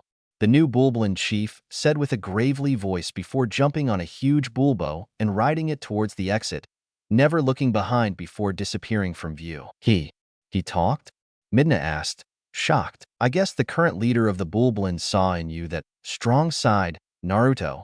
It must be his way to say that he won't get in our way. Link suggested, so it seems. Naruto commented while pocketing the small key. As Naruto had suspected, Ganondorf was indeed waiting for them as everywhere they went, they could find hastily erected trenches and fortifications and guard towers filled in bokoblins already waiting for them. And the blonde could somehow tell that the sole mastermind behind the entire Twilight disaster was continuously keeping track of them from afar. He could not actually explain how, but the shinobi could feel it in his very soul. They didn't even spare the graveyard. Jiraiya muttered in distaste as living skeletons patrolled the area, some even daring to hit underground under the gravestones. They are not from here. Their smell is similar to the ones in the Arbiter's grounds. Link hissed in answer, growing extremely angry at the whole thing. Good. At least I won't feel bad about smashing them to pieces. Naruto answered, happily turning one to dust with a well-placed Rasengan. In the meantime, Jiraiya had whipped his long hair forward, once coated them in chakra to harden them to turn 3 skeleton soldiers to pieces in a single move. A curious thing was that they apparently needed every single gadget they collected in their adventure to proceed and navigate the area around the castle, and by Phi's own estimate, that was very likely Ganondorf's doing, and something that probably will be present inside the castle proper too, meaning that the monster had apparently decided to turn the entire thing into some sick game to entertain himself before the final battle against them. That bastard is toying with us, Jiraiya said with a frown as he guided the second owl statue in its proper alcove thanks to the Dominion rod in his hand. Let him laugh. When the time comes, we'll make him choke on his teeth, Naruto replied, and watching as a piece of wall rolled to the side as soon as the second statue stopped moving. It's a chest, and it has a key inside. Link informed them once he personally recovered the little thing. That is not delaying tactics. We are merely his evening entertainment. Midna hissed. Good for him. The more he makes us waste time, the harder he will get punched. Yadajime answered, snarling. This should be the last one. Naruto said, his tone unsure once pocketed the new key. I have mapped the outside of the castle, master. It is 99% certain there is nothing else for us to do beside finally entering the castle through the front door. Phi answered promptly without coming out from the master's sword. Good to know. Let's go see what else that monster has in store for us, Midna said with narrowed eyes. In front of the main gate of the castle. Here we go, Naruto muttered, using one of the small keys to unlock the insane amount of chains keeping the majestic, gigantic doors closed with a somber metallic cluttering. We are ready, Link answered. Clang. With the dull sound of chains coming undone, the door to the main entrance hall finally opened. The once spacious, luminous entrance hall built in pure white stones was now empty, dark and unnaturally silent enough to make every step the intruders took echo loudly on its untidy green and white floor. Even the numerous chandeliers on the ceiling had been snuffed out, leaving them hang lifeless up there and oscillating slowly with subtle, unnerving creaking sounds. That bastard literally sucked the life out of this place, Naruto said with narrowed eyes. I detect the presence of dark magic, master. There are also bokoblins and lizard men waiting for us, Phi informed them from inside the master sword. The welcome party is here, Jiraiya answered as 10 bokoblins and 10 lizard men surrounded them, once surfaced from the room's shadows. Very nice of them, Link answered, already holding a sword in his mouth. Midna, Naruto ordered, turning into a fox thanks to Yadajime. Freeze. The imp girl intoned as his own flared to life, trapping several of the monsters for the shinobi to destroy at his leisure. Doton, Yomi Numa.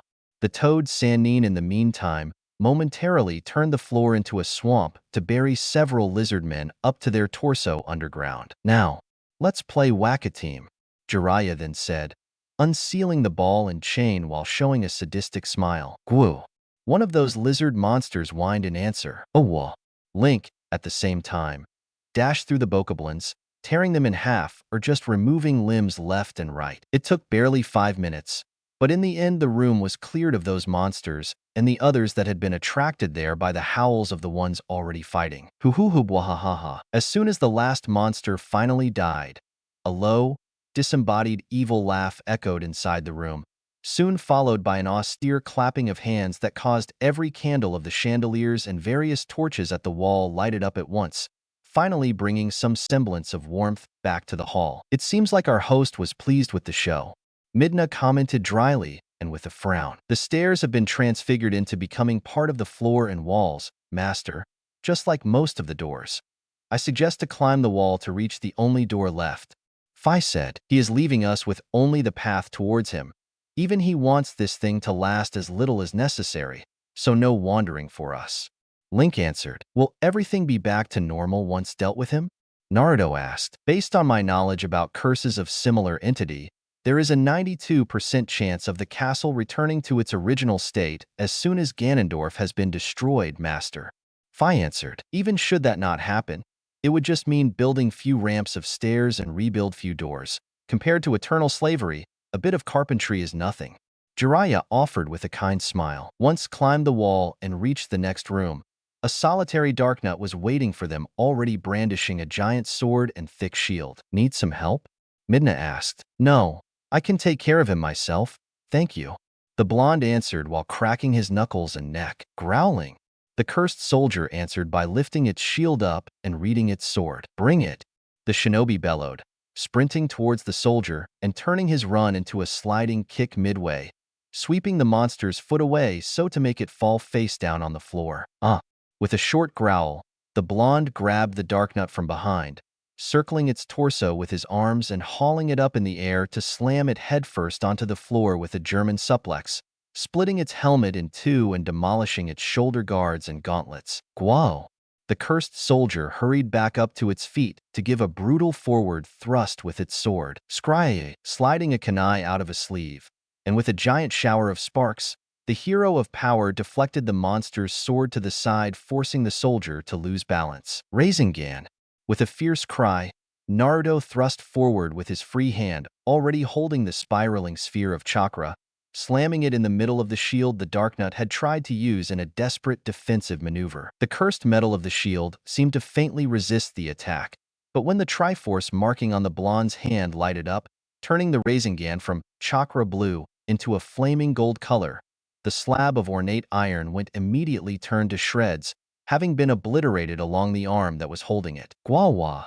The Darknut bellowed in agony as its arm went mangled and torn off at the elbow in an instant, while the rest of the body flew way back against the wall as soon as the sphere of energy impacted with its torso.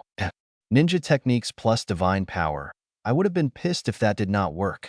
Midna commented with a savage smirk. It seems like this one won't be able to use the rapier this time. Jiraiya commented as the heavily wounded Darknut slowly crawled towards Naruto. The empowered Rasengan had in fact opened a deep hole in its chest on the point of impact since the shield had not diminished the power behind the attack. Drop it. It's over, the blonde said with a sad tone as he easily sidestepped the weak, stumble-like swipe of the soldier's rapier that in the end caused it to fall on the floor. Please, stop, Naruto begged as the thing forced itself on its feet, while using its blade as a clutch, splattering the floor with its blackish rotten blood and dragging the tip of its blade on the floor behind it while walking towards him. Go!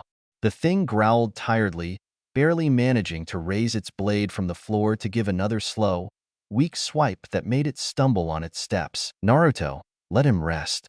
Free him, Jiraiya asked with a low voice. Guh! The Darknut's weak growl stopped abruptly when the blonde hugged it, one arm around the back of its neck and the other rigidly shoving the same kunai used to deflect its sword deep inside its chest. It's okay. It's over, Naruto muttered, hugging the Darknut just a bit tighter. Thank you. The cursed knight whimpered with an extremely low and weak voice, but the elation behind his words was impossible to miss. As the monster fell on his knees, he rapidly turned to dust, soon leaving the heroes alone in the room. That was the same accent of Hyrule Castle Town. He probably was one of the soldiers that defended the castle before being turned into a Darknut. I fear he probably won't be the last one we will meet, Link said with a disgusted frown. Oh, the former shinobi of Konoha muttered in understanding, watching with empty eyes the tiny mound of ashes left behind by the poor soldier's death. I thought that after Madara and Kagaya I saw the worst in people, you know? That there would hardly be somebody as rotten as they were. Well, Madara maybe did have some redeeming qualities buried so deep under his delusions that even I have troubles finding them. But those two kinda popped out of nowhere mid-war and started killing people left and right while talking about the world being theirs. Naruto admitted as stairs reappeared in the room to connect the small room to the upper level so that they could move forward. We are following the path usually reserved to dignitaries that seek audience with the royal family, Master. It seems like our target wishes us to take the scenic route to reach him. Fi explained. Exactly. All of this is a game, some sort of pastime for him, as I thought. Naruto, as long as good people exist, there will be sick megalomaniacs like him strutting around too. Jiraiya answered as all of them climbed the stairs towards the next area. For every light, there is darkness. And the brighter you shine, the darkest will be the shadow you leave behind. We unfortunately live in a world of balance. Both sides are sadly needed to exist and coexist. Link added, it doesn't mean that you have to like it though. I don't like it myself, that's why we are here. Midna finished saying, squeezing his shoulder she was sitting on. The bastard left us an entire chest with a single rupee in it as a prize for defeating that poor guy. Jiraiya said in distaste as the new chest that had appeared in front of them opened by itself to show the single gem inside. Take it. I'll shove it down his throat as soon as we meet. Naruto hissed with narrowed eyes. I never saw him that angry. I guess that Kagaya and the whole Madara mess finally had him fed up with the bad guy's business. Jiraiya thought in sadness. His theory went confirmed when in the corridor they walked in next. His students simply grabbed the heads of the two lizard men that were waiting for them to slam them together and defenestrate both creatures immediately after. And without looking for the hidden switch Fi told them would lift the heavy grate blocking the door. The blonde simply grabbed it and tore it off from the wall, so to throw it out of the same broken window, soon making them hear the dying whimper of the two lizard men that had barely survived the fly, dying under the weight of the thing landing on top of them. At least you did not break the door. Do you feel better? The old man asked. Yeah. Sorry about that. I am just tired of people trying to conquer/destroy the world because they believe to be gods or stuff. I don't want to believe my entire life will be all about dealing with people with their heads stuck too deep inside their own ass. Naruto answered, tiredly passing a hand through his hair. Nobody says that you have to, nor they can force you to. You are not some shonen hero going through bad guy after bad guy after bad guy with a smile perennially etched on your face and a song of hope and friendship playing on loop following your every step. You are a real, breathing, normal human. You have your limits and you can and are expected to get tired of the same shit happening over and over. After this is over, we will put a stop. We will hang our foreheads protectors and drop this entire hero business. It's a promise. We will retire and live a goddamn peaceful life. The Toad Sage promised. The chosen of the god. Screw the goddesses. Screw destiny and screw the fate of the world. Find another chosen one. The world is full of young idiots that dream of adventure. Just pick one and leave us alone. Jiraiya roared in answer, cutting Fi off so abruptly it was only because she did not posse's a tongue that she didn't bite hers off. Ero Sennin? Naruto asked, shocked by the outburst. I was thinking about the entire curse that plagues the owners of the Triforce. Fighting over and over through the ages. Somebody has to do it is a good excuse to use when you are not the target of it. But can you imagine it? Knowing that your descendants will never find peace because some demented asshole cursed your lineage? Because I can't, and I can't accept to know that now you, my student, my godson, and the closest thing I ever had to a great son will be faced with this just because some ethereal being gave him a fancy tattoo. I can't accept it, and I never will. It's okay. I had a down moment, but I know I can shoulder this thing. I have to do it. Naruto answered with a gentle, warm smile. That's the problem exactly. You shouldn't be forced to shoulder anything. We are not from Hyrule. We came here by chance and decided to help along because their chosen one was dead. They can't just saddle us with more work just for that. We'll deal with this once done with Ganondorf, Ero Sennin. As for now, we are too deep into this to stop, not when the final fight is right in front of us. But this will be the last time you save the world, okay? Twice is 2 times too much. The Toad Sennin conceded, clearly unhappy. Everything is going to be all right, trust me. Naruto answered with an encouraging tone. Up in heaven, are we really doing this, sisters? Are we really shoving our problems onto two strangers that just want some peace? Naryu asked with a somber tone. Oh, only this time, Farer answered, stumbling on her words slightly. That is the problem. This time is just one of a long series of times we had to awaken a chosen hero to deal with an evil monster. It's this really a never-ending circle even us who breathe life on the world can't fix? Den asked back. Even if the entire Triforce ends in the hands of heroes, balance requires an equal evil to exist to counterbalance the good. Somebody really has to fight this fight. There is no choice, no alternative, no magical or divine solution to this. Naryu answered with gritted teeth. Not even for us? Farour asked to the goddess of wisdom, one both she and Din openly recognized as the wisest of the three of them. Not even for us.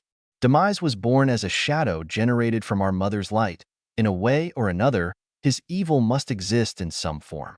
It's inevitable, she answered, looking utterly ashamed. All three of the goddesses looked down in shame, and even if told, nobody would actually believe a deity could actually lower its head so low in shame like they did, as they felt fully to blame for the fate that would always befall on the holders of the Triforce. Back with Naruto and the others, Hyrule Castle. Other two dark nuts. Midna said in distaste while watching Naruto and Jiraiya give the finish blow to the duo of cursed soldiers they had found waiting for them. From a strategical point of view, selecting the strongest enemy soldiers and twist them into becoming your loyal pawns is the best way to defend your position in addition to messing with the head of the intruders. But it doesn't justify this atrocity. Link answered as the final handful of ashes from the two fallen Darknuts floated away. This was such a nice place, peaceful too, I bet. Nothing too opulent. Unless Ganon stripped everything clean. Naruto commented. No, Zelda's family never was one for ostentation. The castle interiors have been left untouched as much as possible. Since Ganondorf wants the throne, the less damages the better. Link answered. The path is open, let's go. Midna added. Yeah. Let's go. Naruto answered, carefully repositioning the helm of one of the statues adorning both sides of the corridor back in place, and looking the two ordinate lines with a proud expression. Not A and BU, but still damn proud looking. He commented, the side door, master. It will take us to the next floor through the path used by the servants. Fi explained. Thank you, Fi-chan. I apologize for implying that you have no choice on this matter, master. The spirit said with a low voice. Erosinin was just angry. Don't worry. I am not blaming you personally. Thank you, master. Fi answered with an almost happy-sounding tone. Not to interrupt you too, but we may have a problem. Jiraiya said with a tense voice. They had just exited to the outside, with a long bridge connecting to a tower in front of them, and a small path going upward to the next floor on their right.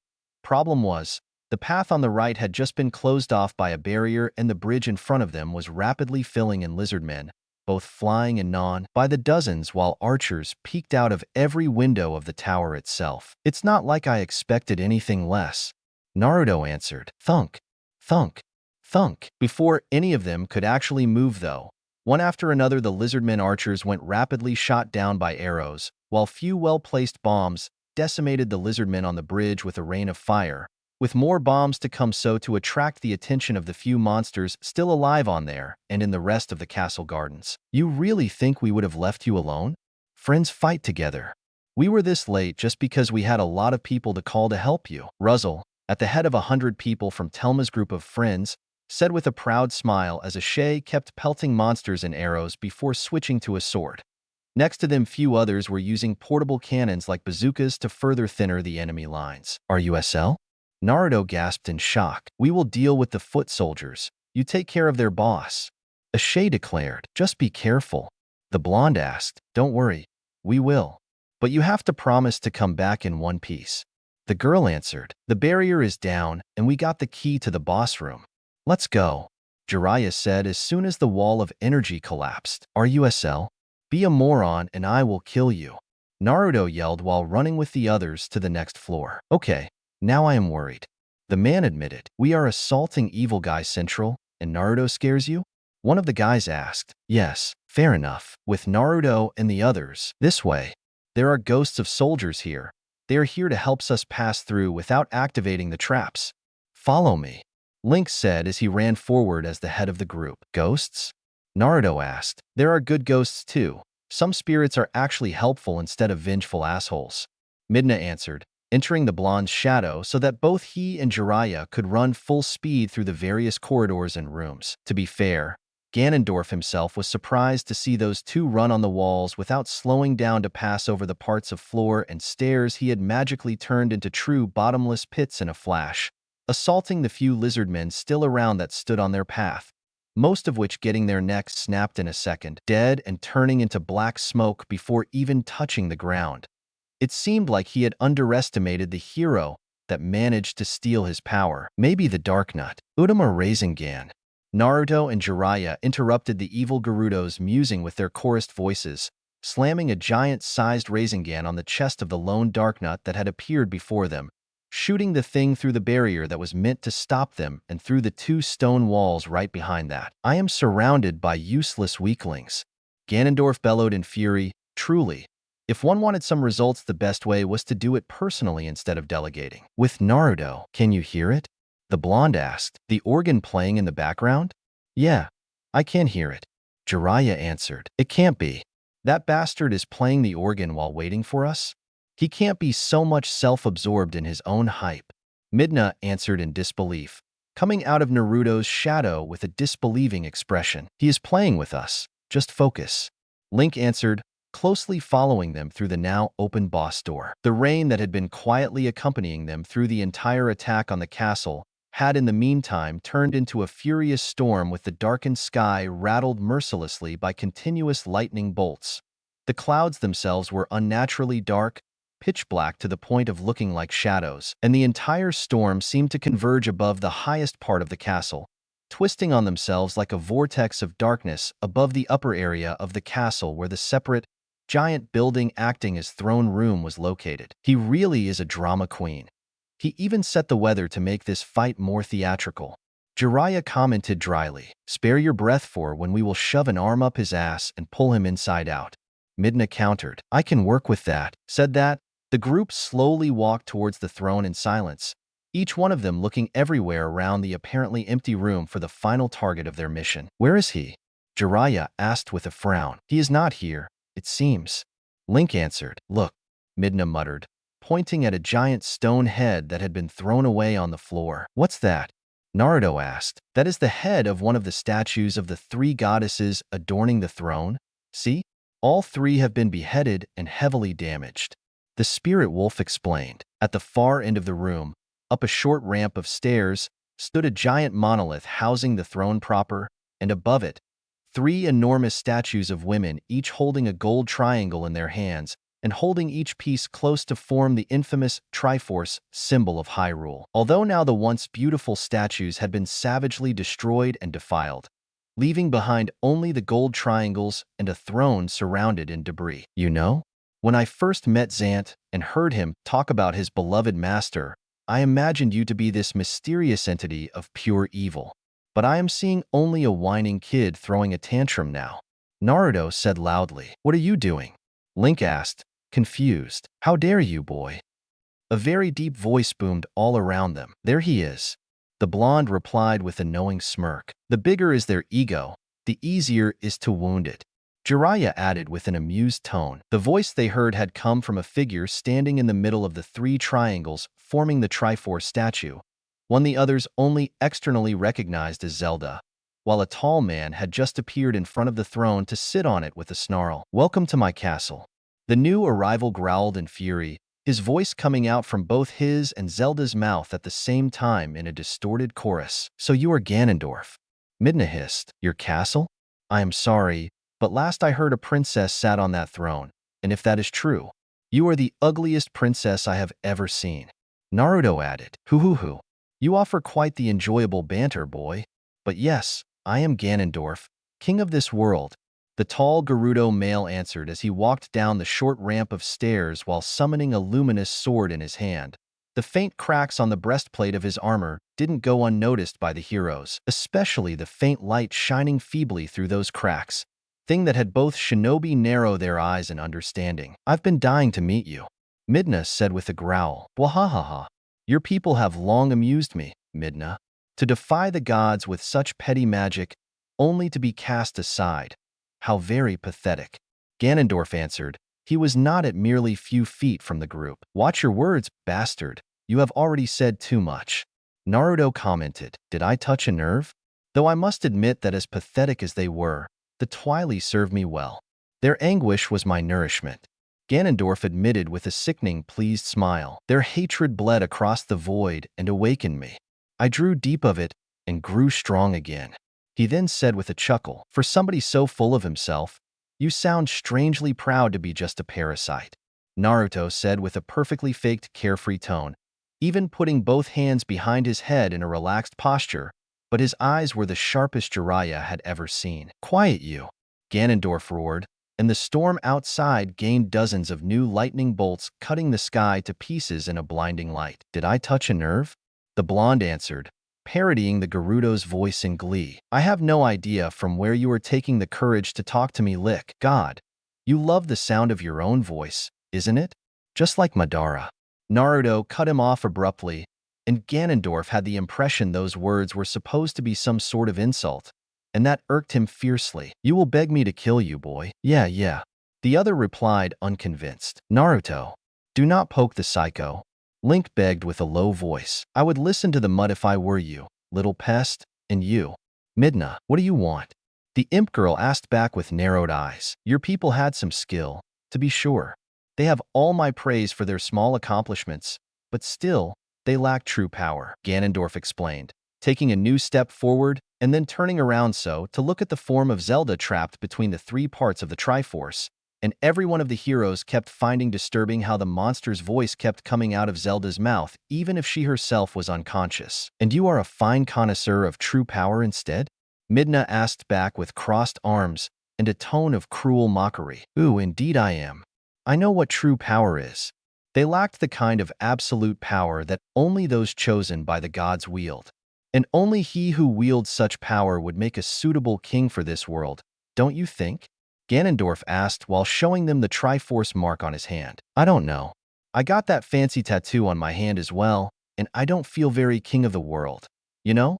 And yours even looks so pale, like about to disappear.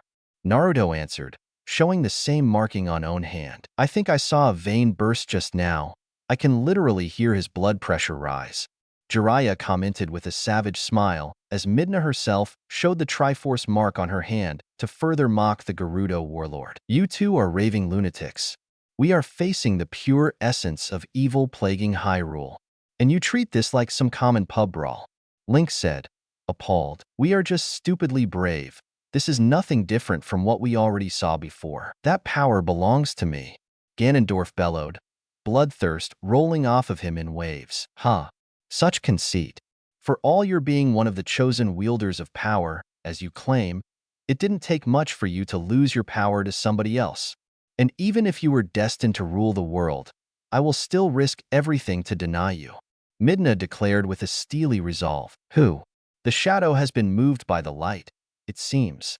Ganondorf said, amused. Zant said the same.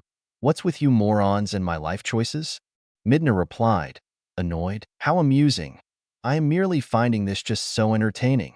The warlord admitted with a savage smile. TCH, very well. If you all are so determined to stand in my way, deny me then, Ganondorf said as an aura of darkness similar to a corrupted version of Midna's own magic started surrounding him. Yes, try to deny me. You and your little friend. He then said, breaking into a giant cloud of black fragments of shadow to assault Zelda's unconscious form. Zelda! Midna yelled in fear as she hurried to shield the princess with her own body. Midna! Naruto yelled with wide eyes as he watched those same fragments deftly avoid Midna to enter Zelda's body at high speed. I have a bad feeling about this, Jiraiya said with a low voice, his chakra already flaring to life and a kunai sliding in his hand. What? Midna uttered in confusion, looking at Zelda's peaceful face in dread. Disappear.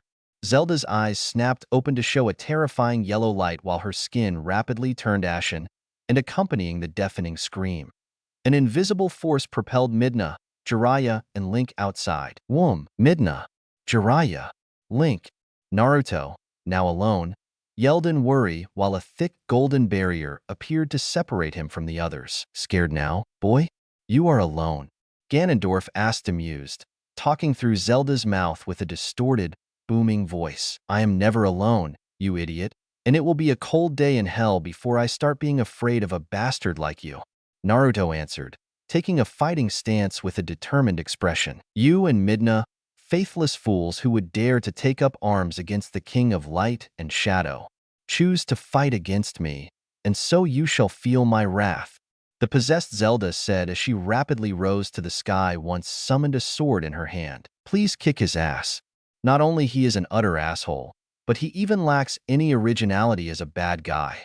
All those cliché declarations are making my ears bleed, Yadajime asked with a savage roar once transformed back into a giant fox and already pumping her own chakra in Naruto's system to mix with his. With pleasure, the blonde answered, jumping high in the sky, surprising Ganondorf that had barely the time to deflect the kunai with his sword, but unable to properly prepare himself for the force behind the attack that still pushed him back. You, he hissed. What? I jump good. You mad? The shinobi asked, smirking. I don't think you will laugh for long. I took over Zelda's body. Do you have what it takes to fight me knowing she will be hurt all the sargh? Ganondorf's mocking stopped when his body convulsed once, making him grab his throat with his free hand. Just attack me, Zelda said in her normal voice, while her face went twisted in a mask of agony. Kick this filthy thing out of my mind. Now, she ordered before Ganondorf finally managed to wrestle back control. Ganondorf lost his Triforce shard. His powers are not strong enough to keep a hold on Zelda. You can force him out, Link explained from the other side of the barrier. Be quiet. Too late, bastard. I hope Princess Zelda won't hold it against me for my being rough, but I will now kick your ass until you come out, Naruto said, holstering the kunai and cracking his knuckles. Come, you foolish mortal. Come face your death, Ganondorf replied as he started to shooting balls of lightning at the blonde from the sword he was holding. Whoom! The sphere of magic whistled past the blonde's ear as he purposely avoided it by a hair to sprint towards the princess in a straight line and grab her sword hand in his. Gah! With a feral roar, the shinobi smashed the woman's nose flat with a headbutt, making Ganondorf fear for an instant that his real skull too would gain a Naruto-shaped indent on its front. Flying rapidly away with a thick spurt of blood flowing endlessly from her nose, the possessed princess looked at the blonde with a snarl of pure hatred while raising her sword high in the sky. I shall not accept this blasphemy against me, a god. Under you, Yadajime cried out in alarm, giving Naruto barely a second of head start to roll to the side and avoid the giant column of energy erupting from underground and shooting all the way up to the ceiling and outside, curiously in the shape of the Triforce's three triangles. You have a sick obsession with that thing, Naruto commented, shrieking in surprise when Zelda's sword launched towards him at high speed while dragging along the princess' body like a flailing ragdoll. Zoom, zoom, zoom. The possessed princess kept zooming around the throne room at random patterns to try and gut the blonde shinobi, until Ganondorf saw him put his hands in a cross shape while showing a fanged smirk. And the Gerudo's world turned orange. Ninpo, Taiju Bunshin Daibakuha. Massive clone great explosion, Naruto said before hiding behind the severed head of one of the statues, while a wide-eyed Jiraiya shoved the others on the ground, hoping the barrier the monster summoned would not give in. Because as soon as Ganondorf pierced one of the clones in the chest with his sword, it exploded in a giant fireball that immediately after caused every other clone to follow suit and do the same. All 100 of them. Boom! It was earth-shattering, powerful enough to even disperse the storm outside and blew up the windows of both castle and castle town. And it was a miracle in itself if the barrier separating Naruto from the others managed to hold on and protect them from the blast, although they still flew back from the wind pressure alone. Cough, cough. Just as I feared. He managed to mix those two jutsu together, Jiraiya commented with a very scared tone. Goddesses, that was loud, Midna admitted with ringing ears while the smoke cloud from the explosion was slowly dissipating. At the same time, inside the throne room, the place had been devastated by the explosion. The roof completely gone and most of the walls had been turned to dust. The throne itself had toppled over, and what remained of the giant statues had fallen to the side too. With a subtle tremor, from underground Naruto's head popped out to show a pleased smile before digging his way out completely. "You still alive?" he asked, amused. And NGH, tiredly moving aside one of the collapsed pillar that fell on him, Ganondorf rose to his feet to glare at him from the utterly bruised form of Zelda. "So your powers protected you?" "Eh?" the blonde asked. "Yes. I am not defeated yet," the Gerudo warlord answered. "Okay, that's it.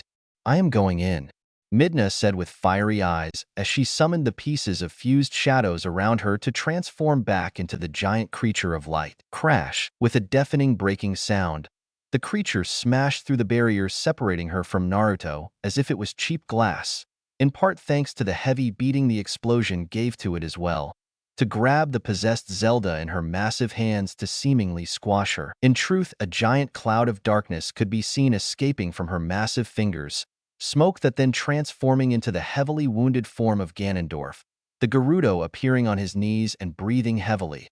On the contrary, Zelda didn't look too much out of shape. "Oh," Naruto muttered in surprise. A bit of twilight magic. Why should Zelda suffer from his tantrums?" Midna explained with a proud tone, while leaning on Naruto's shoulders. "Good job, Greawa." A furious roar echoed in the room as the wounded Ganondorf fell on all fours. "I shall not be denied. I shall not be defeated." Having dropped every facade of style and elegance to fully show the madness hidden inside his eyes, Ganondorf showed the new, full Triforce shard on his hand outshining the feeble one he used to posses. "He stole Zelda's piece of Triforce," Midna yelled with wide eyes of horror. "That must be why he took over Zelda's body," Naruto added with clenched teeth. "The Triforce belongs to me, so it is only a matter of time before every piece becomes mine."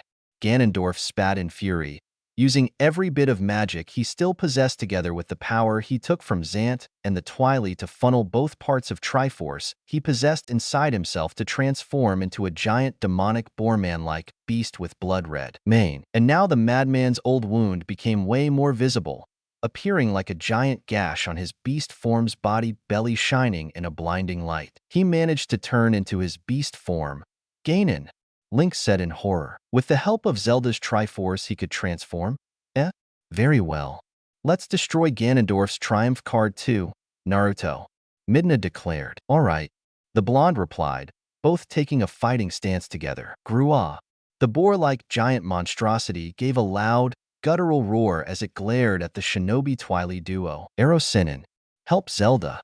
Me and Midna will deal with him. Be careful, Naruto," Jiraiya answered while he and Link rapidly moved the unconscious Zelda in a safer place. Grr. The giant thing clearly did not like that and tried to stomp on them, only for a giant hand of golden energy to grab the monster's hand-shaped hoof in an iron grip. And what Ganondorf saw when he followed the giant arm holding his, he saw a giant construct of translucent golden light shaped like a tin-tailed fox adorned by black lines across its body, and the thing was twice the size of the Gerudo Ganon form. Making it this small was surprisingly hard. "What is this?" Midna asked in wonder while floating next to Naruto inside the Avatar's head. "Our own ace in the sleeve. Senjutsu.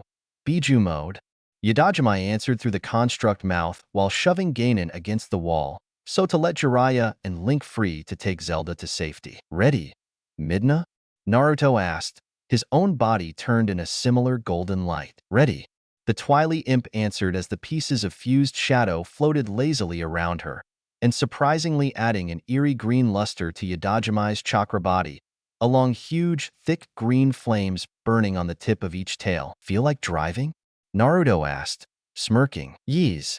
Feeling a bit high on the feeling of both ancient Twily magic and Naruto's own energy flowing through her every vein and pore, the girl gave a purr-like answer before refocusing and taking the figurative driver's seat. "I am feeling you inside me deep to the point of it being on a spiritual level. This feels amazing." Midna yelled in glee as the giant nine tails of Yadajimai's avatar turned into an extra-large version of her own hair hand to grab the charging Ganon, stopping him abruptly and burning him with the flames of combined chakra and Twily magic. "Gwa!"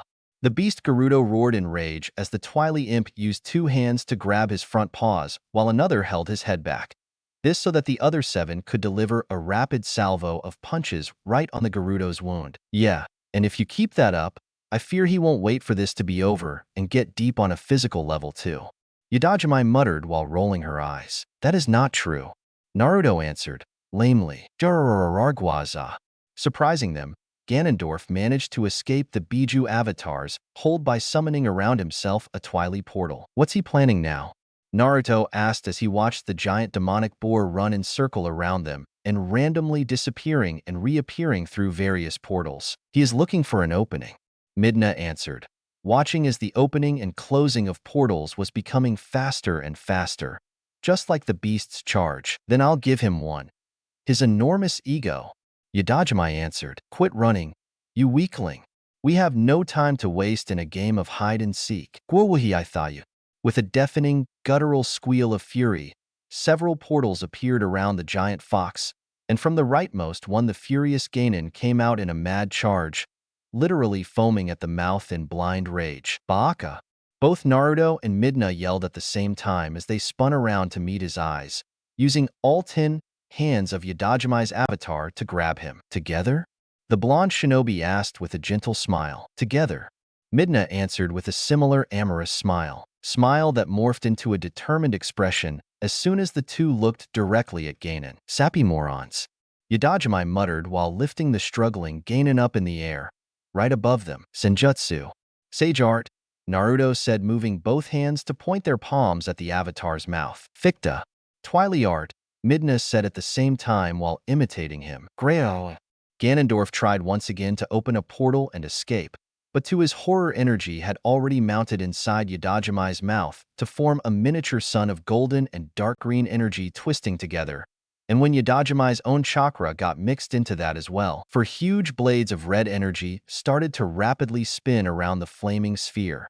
And the Triforce mark appearing right in its middle to be faintly visible was the final nail to Ganondorf pride as chosen. It had finally dawned on him that he had really lost that title to the blonde. Kurama Uyami Raisin Shuriken. Ultra Big Ball Spiraling Dusk Shuriken. Naruto yelled as the giant sphere of destruction flew out of Yadajime's mouth to hit Ganondorf on the chest, right on his old wound and dragging the screaming monster high in the sky on the notes of his loud scream of anguish, as he experienced a pain like no other as the gold and green attack literally turned every fiber of his being to dust by brutally shredding him a cell at a time. Gwa! Boom! Once far up in the sky and above the entire castle, the monster's tortured scream went cut abruptly when the mixture of Twily magic and Sage chakra exploded with a flare of light and noise that everybody in Hyrule managed to hear as the ring of light generated by the explosion traveled above the entire continent, as if signaling the apparent end of the fight. He survived it, doesn't he? Naruto said with narrowed eyes after a long silence. Yep. Yadajime answered with a dry, annoyed tone. How? That thing was powerful enough to pulverize Hyrule as a whole.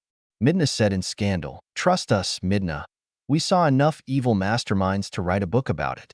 He will have enough in him for a last dick move even after all that, just to try bring us down with him. Assholes like him always have a suicide move stored aside just in case, to make everything a Pyrrhic victory in case somebody stronger than them do show up. Yadajime explained, said that Naruto canceled both Sage Mode and Chakra Avatar to return to normal, just in time to see a disheveled, but otherwise not too beaten, Zelda weakly walk towards them helped by Jiraiya. Princess. Midna tried saying, clearly still unsure about how to face Zelda after all that had happened because of Zant. Say nothing, Midna. Zelda answered with a gentle smile. When I tried to save you long ago, before Naruto took my place, for an instant your heart and mine were as one, however briefly. The Princess of Hyrule said. Oh? The blonde uttered, confused. It was around that moment I finally admitted to myself that I had feelings for you. The same union happened between us too. Midna admitted in answer, her tone midway between shyness and uneasiness. So that's why it felt good. In a strange, mystic way, I mean, he said, making her smile a little. I instead felt your suffering, Midna. You have endured so much.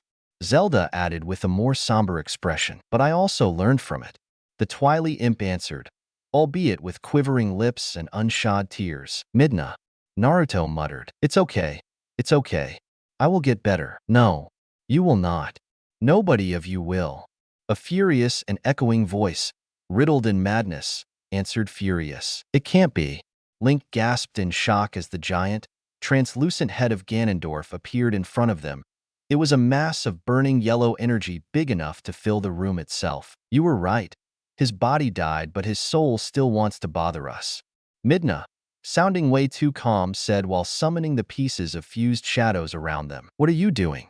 The blonde asked in worry. He is about to blow himself up to kill us. I can feel his magic build up like a bomb. She answered as the body of everybody except her started breaking down into small black fragments to be teleported away. Don't you dare. Naruto yelled. I am sorry. Midna answered, giving him a last kiss before all of them disappeared, leaving her alone with the wrathful spirit of Ganondorf.